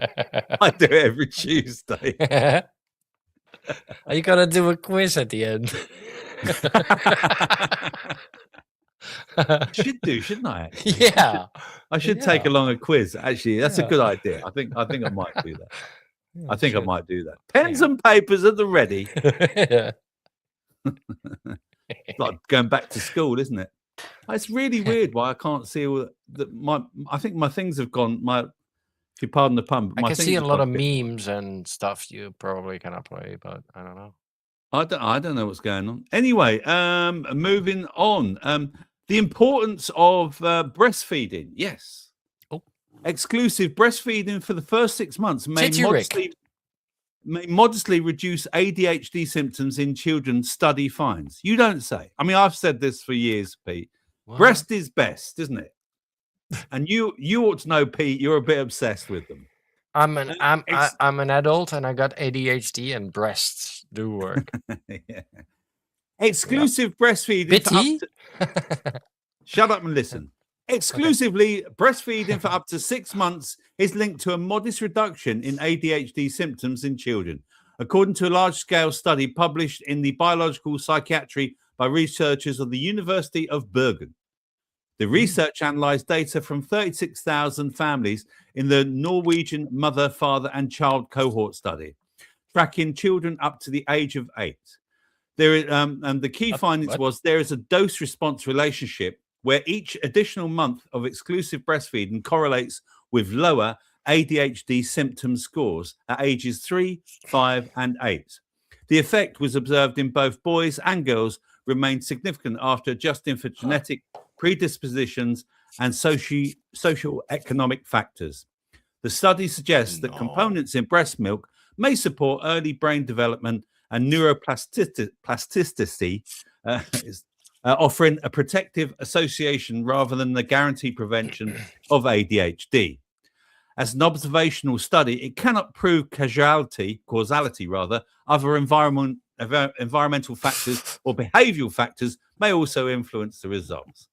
Whilst the benefits are modest, explaining approximately 4 to 7% of symptom variation, the findings support the World Health Organization's recommendation for exclusive breastfeeding for the first 6 months of life. I also think that they don't really encourage them, do they? I mean, you know, they're not talking about the elephant in the room in this one. Yeah, the lack of babies being born. Well, the baby food. It's that fake milk, that fake fucking food that they're feeding them that gives them ADHD. Yeah, Nestle. That's the difference. It's either titty or fake, right? Yeah. Fake titty.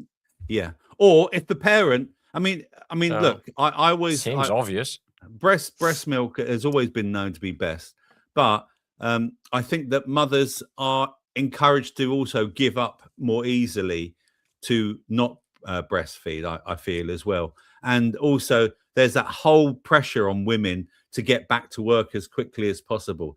I mean, I think that breastfeeding is the best way that a mother can connect with a child. Personally, you know, I saw that. Sure. I saw that in my Not all sons. women have the right blah blah and all that, right? So that can happen.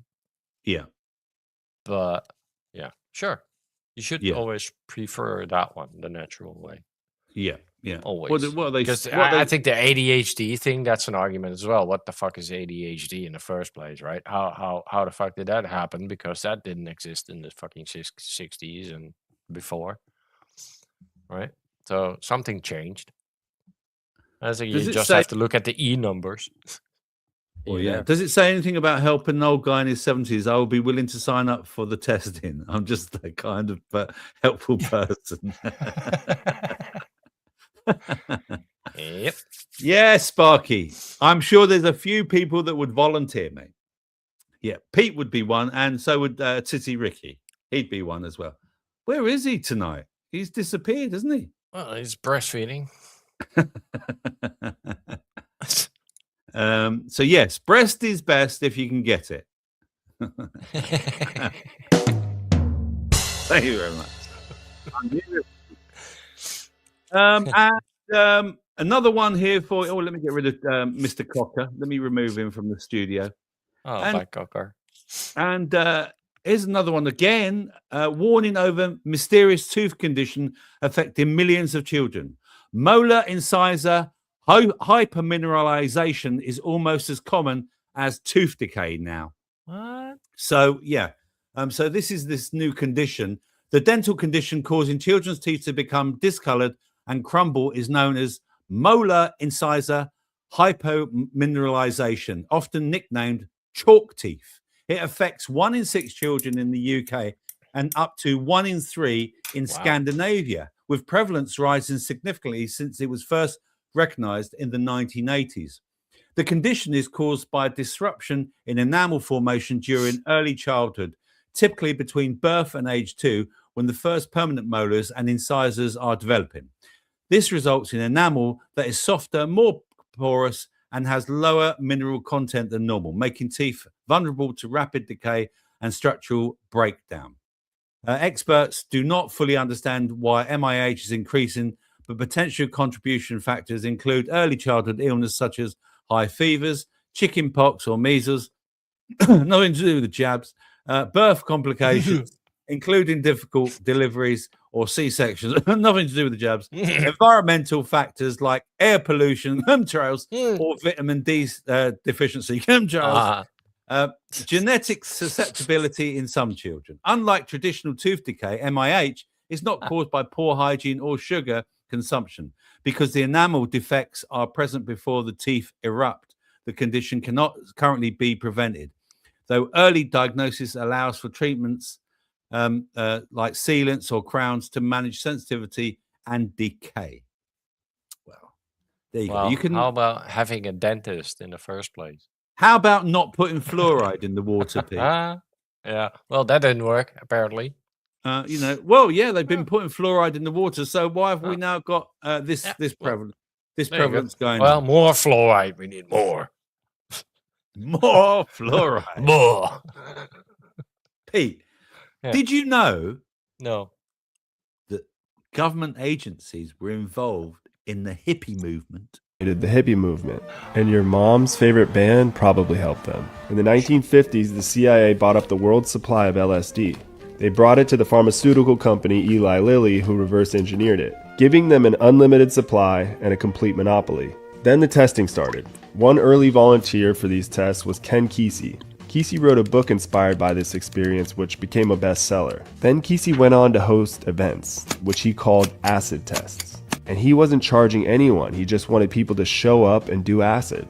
For these events, he hired an unknown house band called the Grateful Dead. These events became wildly popular, and with them rose the popularity of the band. So the Grateful Dead begins touring, and Kesey follows them around in a bus from show to show, and everywhere he went he brought a vat full of Kool-Aid laced with LSD. This guy had a seemingly endless supply, exporting the hippie culture all around the US. Meanwhile, the CIA is flooding college campuses with LSD under the guise of research, and the Grateful Dead was just one of many bands in this movement. At the same time, in Laurel Canyon came a wave of musicians with something in common. They were all children of high-ranking military officials. The biggest names in music: Jim Morrison of The Doors was the son of an admiral. Frank Zappa's father was a chemical warfare specialist. Even Crosby, Stills, and Nash. Yeah, all three of them. And all of these bands as well. The theory is the CIA orchestrated the hippie movement to steer a very real anti-war movement into something a little easier to combat.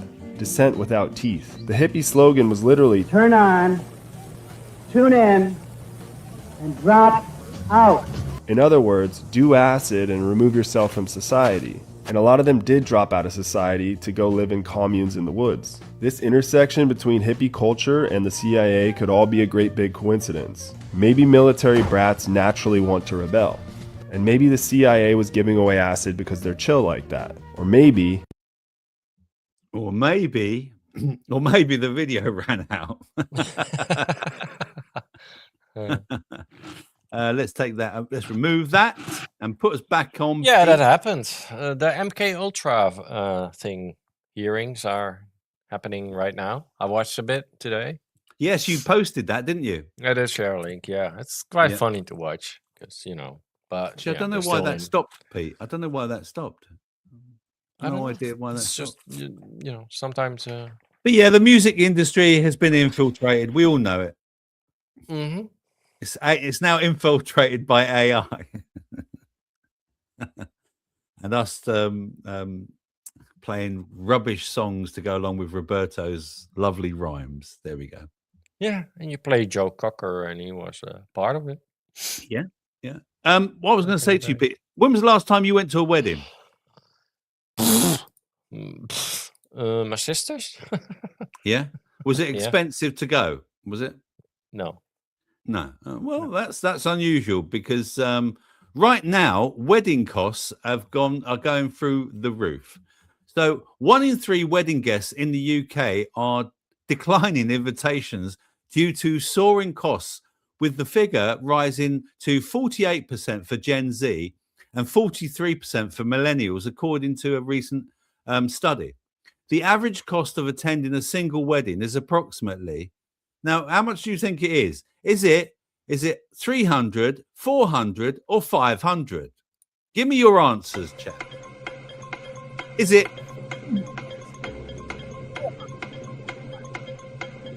We're warming you up for the quiz.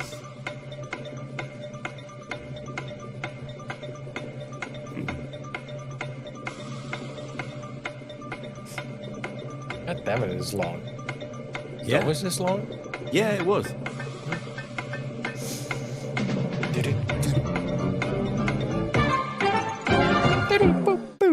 Yeah, there we go. So, how much was it? What are we getting in the chat there? Here we go. Right. So, first of all, it was Cookie. Cookie said 333. Jen reckons it's 500.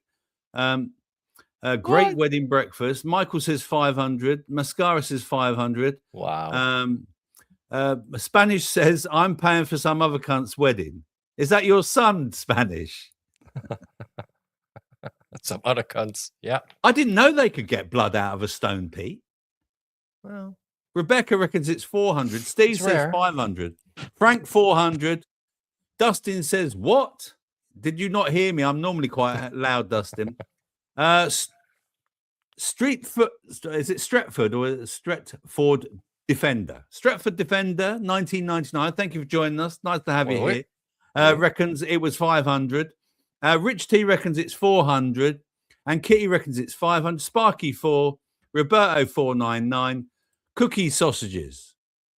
You love those. I agree. Yeah. You love those sausages on holiday, Cookie.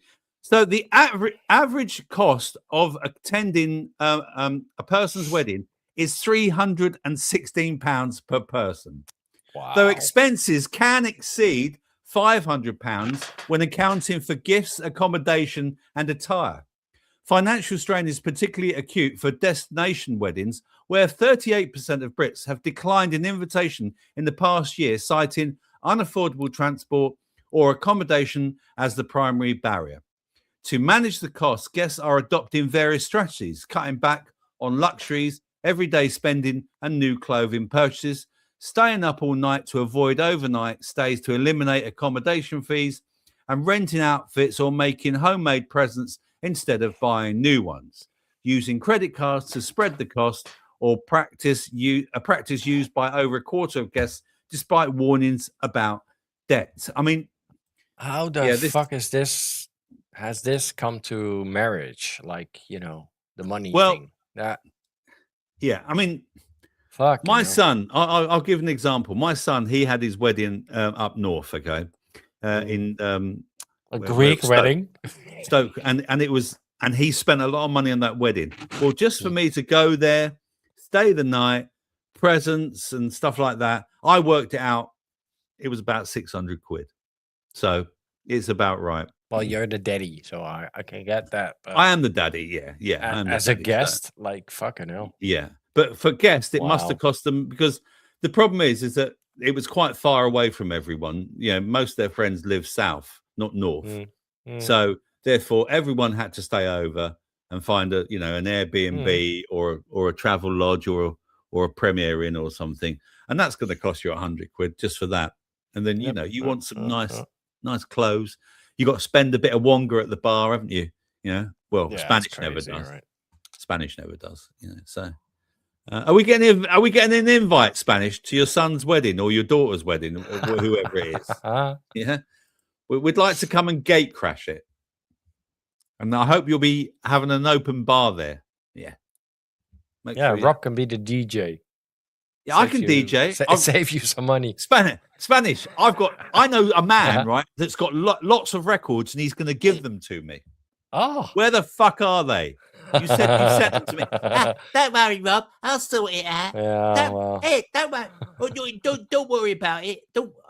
I'll put it in the post next week. I tell you what, Rob. I'll come and bring them. I only have to drive 2.5 hours to where you cunts are staying, so I'll bring them over because it'll be much cheaper that way. I'll do a bit of plumbing as well. His kids love him. Yes, they do love him. I'm so glad they do as well. Pete, it's that time. What time? It's quiz time. Hit it. Is that it? Are we doing we doing the thing? Okay.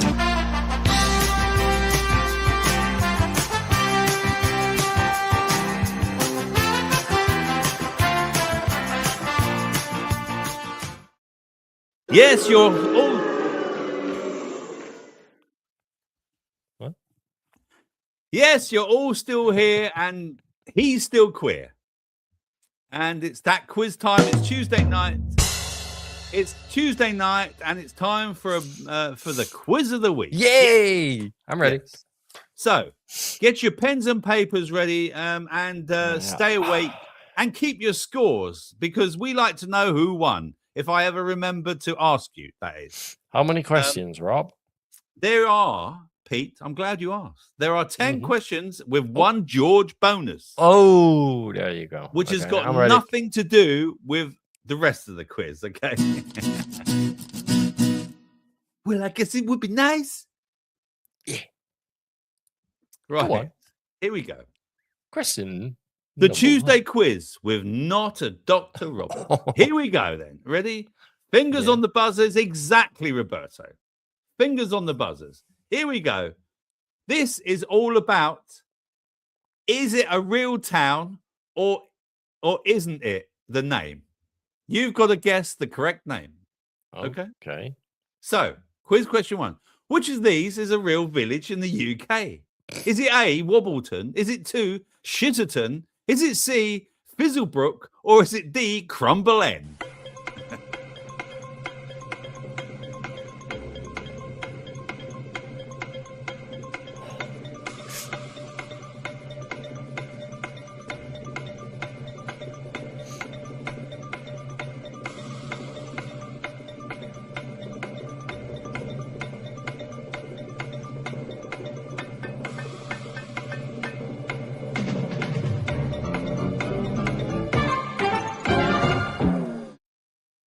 Which of these is a real village in the UK? Is it Wobbleton, Shitterton, Fizzlebrook, or Crumble End? Pete. B. Pete's going. I know why you're going for B. Of course. I know where you're going. What is the chat saying, Pete? Kitty saying it's A.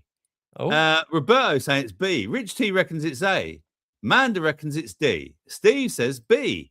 Frank says D. Stretford Ender is going for a B. And Zen is going for D. Jen's going for A. Rebecca's going for B. Cookie A. Dustin B. And Mascara B. Michael B. Spanish B. And I think that's all your lot. I think that's everyone. And the actual, Ulick as well, B. Yeah. And Ulick as well, B. And the actual answer is B. Shitterton. Yay. Why did you guess Shitterton? Because Mascara went for it. That's why. Oh, okay. No, I'm not looking at the chat. I'm seeing... Mascara is a bit of a quiz whiz. Okay. So if you follow Mascara... I just like Shitterton. That's, great place. Quiz question 2. Which of these is a real village in England? Is it Boggy Marsh, Neverwallop, Upper Pickle, or Muddy Bottom?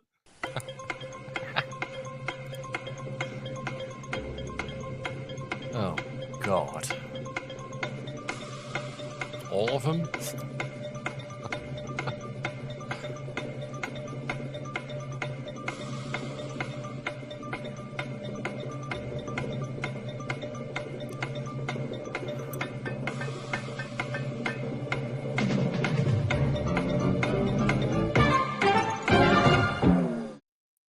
Which of these is a real village in England? Is it Boggy Marsh, Netherwallop, Upper Pickle, or Muddy Bottom? Pete? Yeah, I have to go for D. D, Muddy Bottom? Yeah. Okay, and Jimmy remembers the by-election in Muddy Bottom last year, and Rebecca says D, Roberto says D, Jen says B, Zen says B, and Sparky keeps saying purple. You're just being silly, mate. D says Kitty, C says Rich T, D, Ulick, Dustin D, Lance says got to be D for dirty, Manda says B, Steve says D, Cookie says C, Frank says B for bottom, Stretford Ender says D, Roberto says C, Michael D, Mascara B, and Spanish B, and that's your lot. And the actual answer is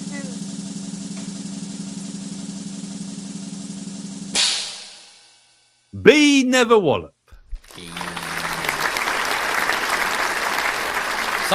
Some people got it right.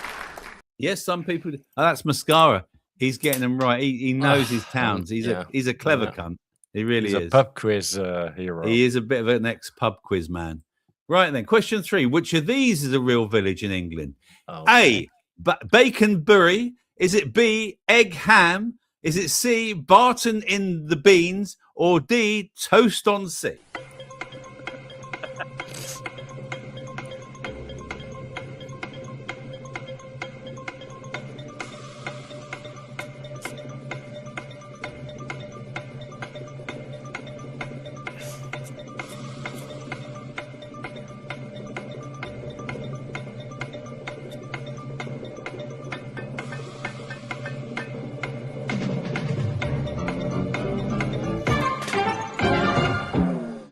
So, Pete and chat, which of these is the real village in England? Baconbury, Egg Ham, Barton in the Beans, or Toast on Sea?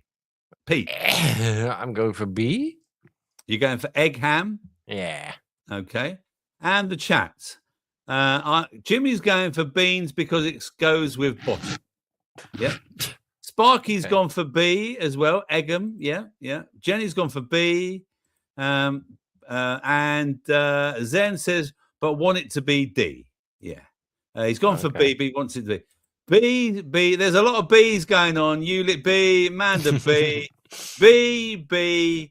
Frank's a bit of a D. B, Spanish, Cookie B, Rebecca B, Zen B, Michael A, Dustin D, Mascara B, Spanish B, and the actual answer is, yes, you all guessed it, it is C, Barton in the Beans. You all got it wrong.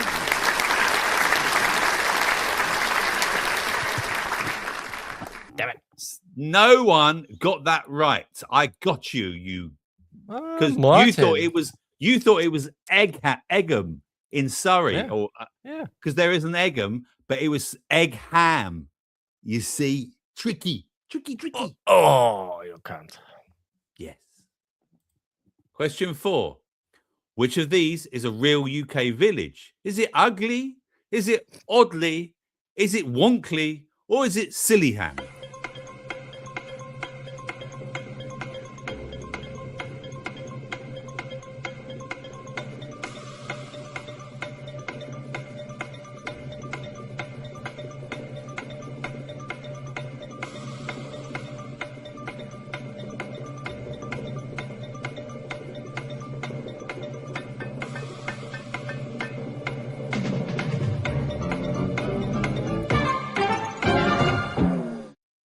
Quiz question 4. Which of these is a real UK village? Is it ugly? Is it oddly? Is it wonkly? Or is it Sillyham? Pete. Wonkly? Wonkly. Okay. And in the chat, here we go. Rebecca's going for B. Zen's going for D. Ulick A. Jen B. Steve to C. Rich TB. Manda C. Stretford, he's gone for A. Sparky B. Mascara B. Roberto C. Michael B. Frank's gone for A. Kitty A. Cookie B. And Dustin C. Spanish is A. Cunt. And I think that's it. Right. And the actual answer is A. Ugly. Okay. Yeah, Spanish was he got that one right, and so Funny did that Kitty. you knew that. Frank got it right. That's it. A few of you got that right. A few of you got that right. Well done. And which of these is the real English village? Is it nowhere, everywhere, no place, or somewhere else? I'm feeling very silly.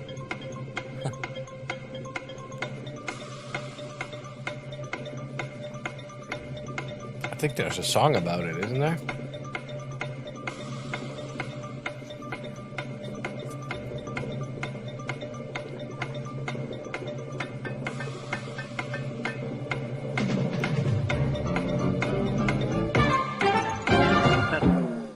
Yeah. Which of these is the real English village? Nowhere, everywhere, no place, or somewhere else? Pete. We're on the road to nowhere. Yeah, or he's a real nowhere man. So you, what do you think? I'm going for A. You're going for A, right? Yeah. Okay. English postman must get extra training. No, we didn't, Lance, because I was one. Matty's going for A. Good evening, Matty. Matty. And Matty's gone for A. Jimmy says, I'm crazy listening to senile cunts keep track and count in real time with variable numbers of answers. Yes. Keep your scores on the doors. Rich T's gone for A. Rebecca's gone for A. Roberto's gone for D. Sparky, I like D. Ulick A. Amanda A. Stretford D. Zen A. Mascara A. Frank D. Cookie A. Kitty A. Dustin D. Jen's living the dream on A. And Spanish is A. Cunt again. And Michael's D. Or B, was that rather? Yeah, there we are. And I think that's it. Right. So next up, I want your scores after this one. Pete, what do you reckon it was A? And the actual answer is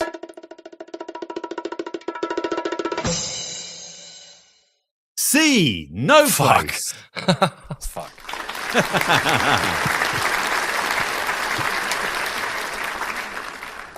Did anyone get it right? Don't listen to me, guys. I don't know. I don't know the answers. Did anyone get it right? I don't know. I don't think anyone so. did. I don't think No. anyone got it right. Right. What's your scores? Still 2 3 out of says 5. Frank. Yeah. Dustin's 1 out of 11. Michael's 1 out of 10. Mascara's 2 out of 11. 1 out of 11, Roberto. Yeah, I think Mascara's winning it so far. He's got 2. Okay. Rebecca's just got it. So yeah, the scores aren't very high tonight. You're tricking us a lot. I am, mate. I am. Because nowhere is a place, right? Nowhere. Yeah. So I thought of this quiz whilst I was driving home from the holiday. So blame the holiday. Question 6. Which of these is the real village in England? Is it Wobble Wiggle, Pratt's Bottom, or Noodle End? Jesus fucking hell. Stratford reckons he's got 6. Wow. Considering we haven't had the 6th question yet. I think they cheated. We like cheats. Yeah. They prosper. Nice try, though. Nice try.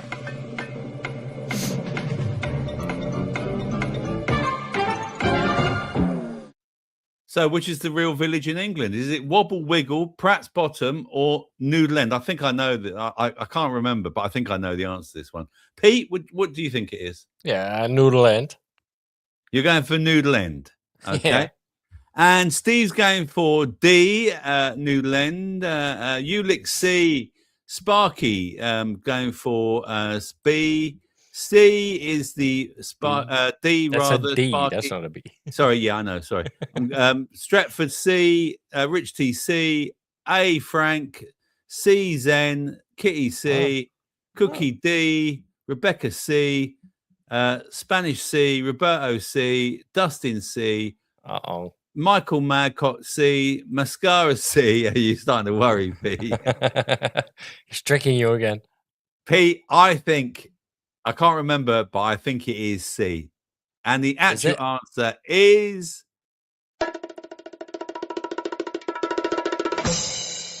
Pratt's Bottom. I was right. Yeah.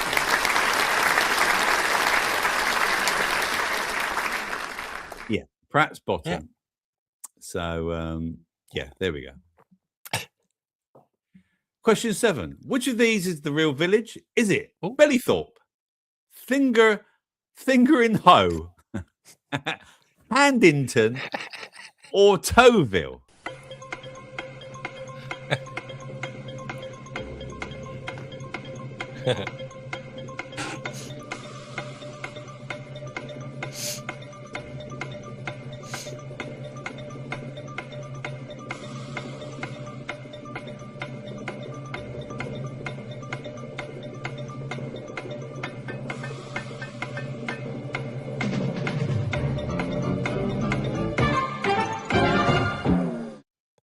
If you've just joined us, it's Tuesday evening and we started the show at 8 o'clock. And this is the part of the show where we do a quiz every Tuesday. So if you're enjoying it, please like it and subscribe because it's a bit of fun. That's all on a Tuesday evening. So, and don't subscribe to Starfish Troopers. So Pete, what do you think it is? Is it Bellythorpe, Finger in Hoe, Handington, or Towville, Pete? I don't know, man. What the fuck is Just guess. Handington. You think it's C, Handington. Rich T Yeah. says it's C. Rebecca is going for D. C, Manda. C, Sparky. C, Ulick. Please say it's B, he says then. Stratford says B. A says Kitty. Frank says A. Mascara says B. Spanish says A. Michael says B. Dustin B. And that's it. Right. Okay. So the actual answer is B. Finger in Hoe.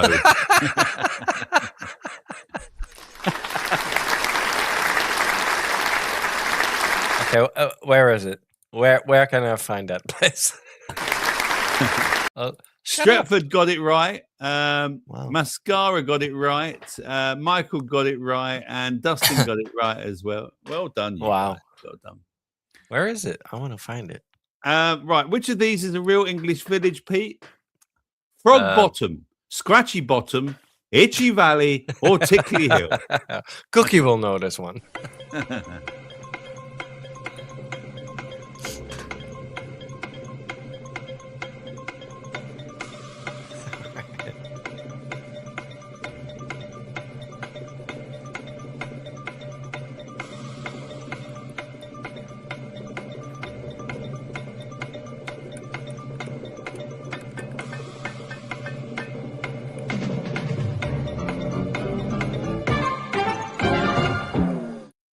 Which of these is the real English village? Frog Bottom, Scratchy Bottom, Itchy Valley, or Tickly Hill? Pete.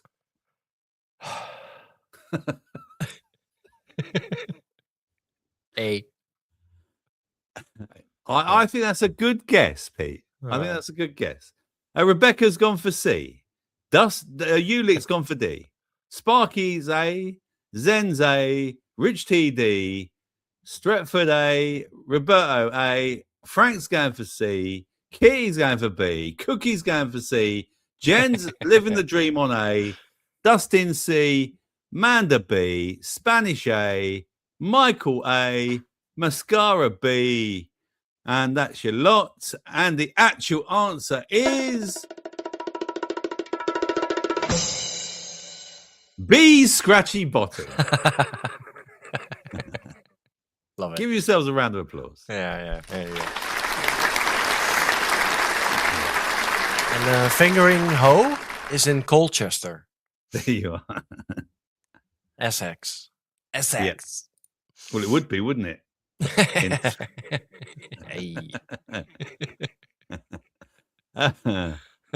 And I think are we on the last question? No, question 9. The pain's nearly over, everyone. Don't worry, we're nearly there. Which of these is a real English village? Is it smelly? Is it beer? Is it wine, or is it cider?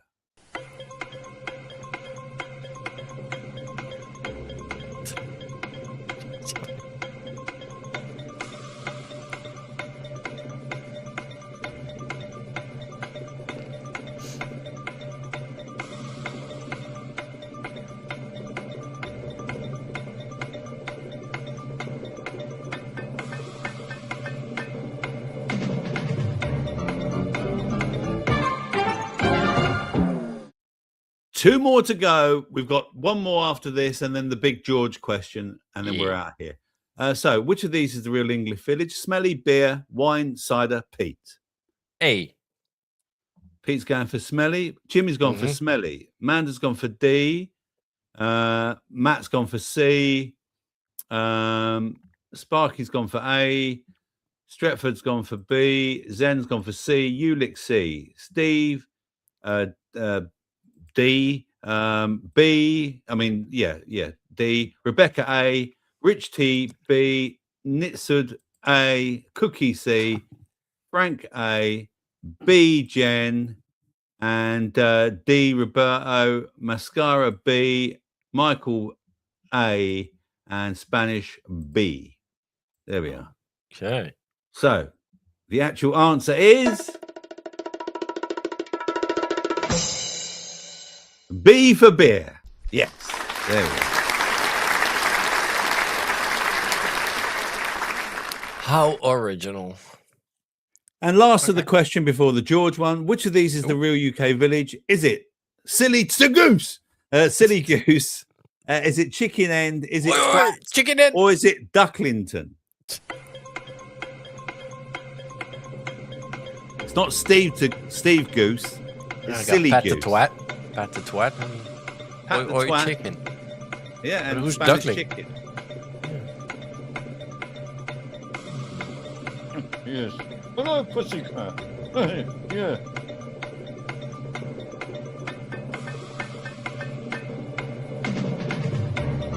Meow, meow, meow, meow, meow. Meow, meow. Yeah. Meow, meow, meow, meow, meow, meow, meow. Right. Pete, which one is it? Chicken's End. You're going for chicken end. Okay, let's have a look at the bottom here then. Let me have a look. So, twat is lovely. Spanish says. Amanda says it's B, chicken end. Zen says C. Sparky says C. Ulick says C. Stretford says C. Rebecca says B. Rich T C. Jen's on the B. Mascara's on the C. And Frank's A. Roberto C. Cookie C. Steve A. Mascara C. Michael C. Steve A. Obviously. Yeah. Kitty C. And Spanish C. And Dustin C. And Zen C. I think I might have gone into some of the other answers. I don't know. I think they're all C. Most of them are C. Twat. All right. I'm not going to. Next, the answer is twat. Yes. And if anyone didn't know, that's where Spanish lives. Oh. Yeah. And Patrick. Yeah, and Patrick. Yeah. So, is that it? Yeah. It's Pete. It's time for. It's.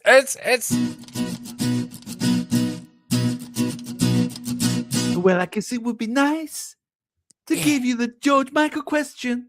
It's the final fucking question, so you can go to bed. Cunt. Thank you. Which statement best describes George Michael's attitude towards his music? He preferred quantity over quality. That's not what his boyfriend said. He often released unfinished songs. He was a perfectionist who delayed releases until satisfied. He disliked working in recording studios.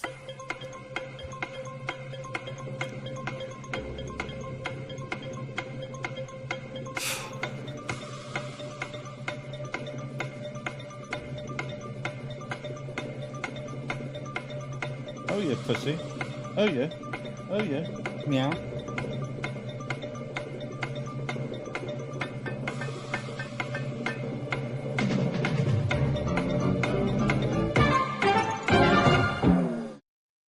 Gizzy's getting involved now.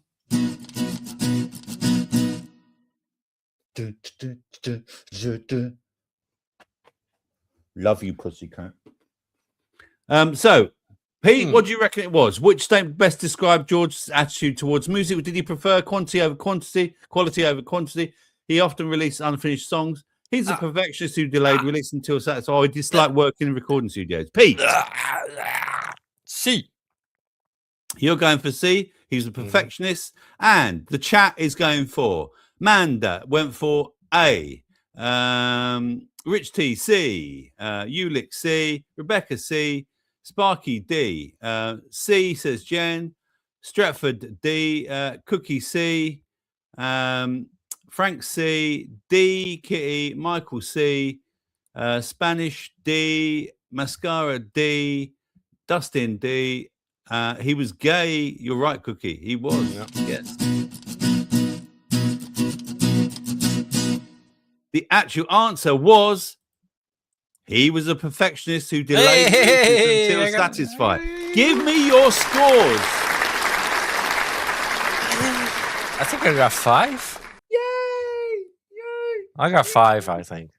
Maybe Did 6. you? But yeah, I think so. Did you? Let me. I got the George one right, so yeah. Yeah, you can see. You got something right. Sure. Yeah.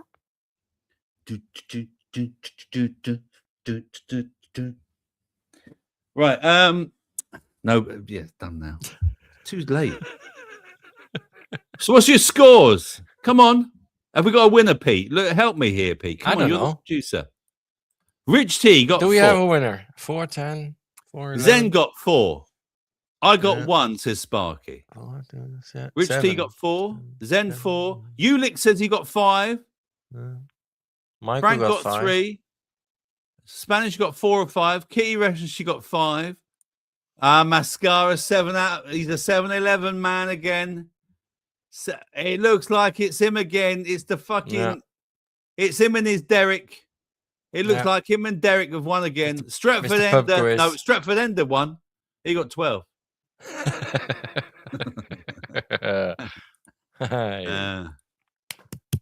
Jimmy got many, but he wasn't counting. Yeah. Well done, Jimmy. Well, that's it, ladies and gentlemen. It's been a fine show. We made it.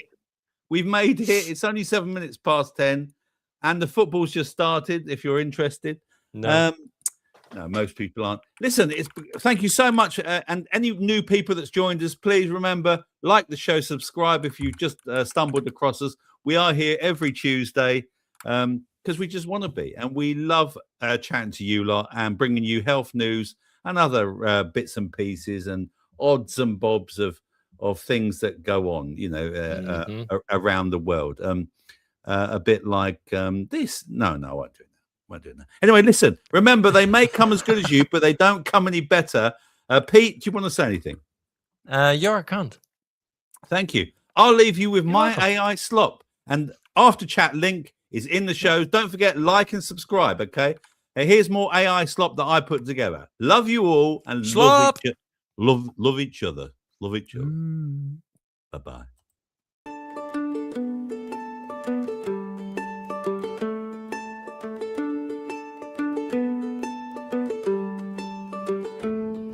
Not a Dr. Robert organized a holiday for he and his friends to a remote village beyond country lanes, many twists and bends. Some of the friends only knew each other from online, and so together they decided to spend the summer solstice time.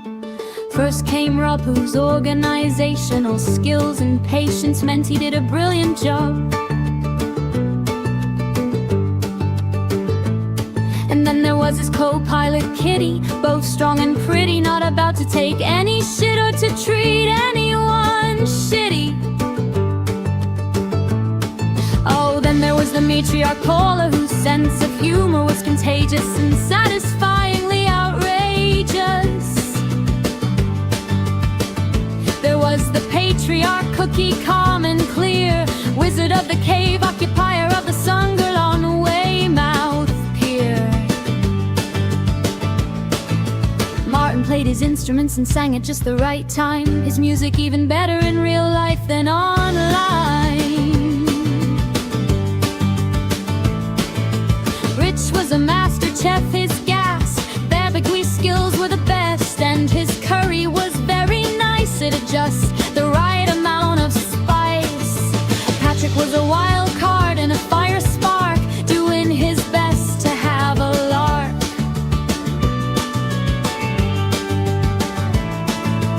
Rick was brightly dressed and seemingly in more need than anyone else of taking a rest.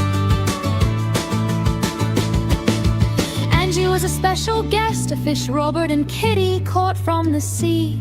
When she mentioned the chemtrails that were obvious visually, Lynn was kind and caring, never afraid of sharing, happy as she is. A little bundle of fizz. Where are Rob and the village friends? Paula inquired. I couldn't stop laughing at that because I was psychedelically wired. Rob, Kitty, Cookie and Rich had gone to the beach, extending the village friends' reach. Patrick and I had gone shopping because the needs of the village friends were showing no signs of stopping. Kitty too accompanied me to Sainsbury's and Lidl's. The village friends were knocking the dinners down like Skittles. Poor Paula was always at the sink. There was so much washing up, she barely had time to think. On the night of the summer solstice, Kitty had brought a cast iron fire pit, and the night sky was fully lit. You could see all the lunar constellations, and all the village friends made their observations. We friends met in a village. The village friends, my funny bone, did pillage. To be invited and in such fine company was an honor and a privilege. There were joyride and burglaries, and the village friends turning the tides were.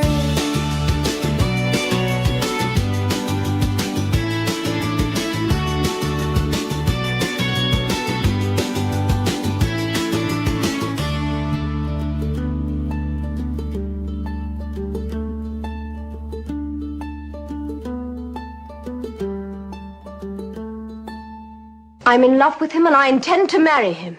A drummer. Or even a real musician, he just makes a noise. You don't know what you're talking about. If he played the violin or the piano, anything that made sense, but the drums.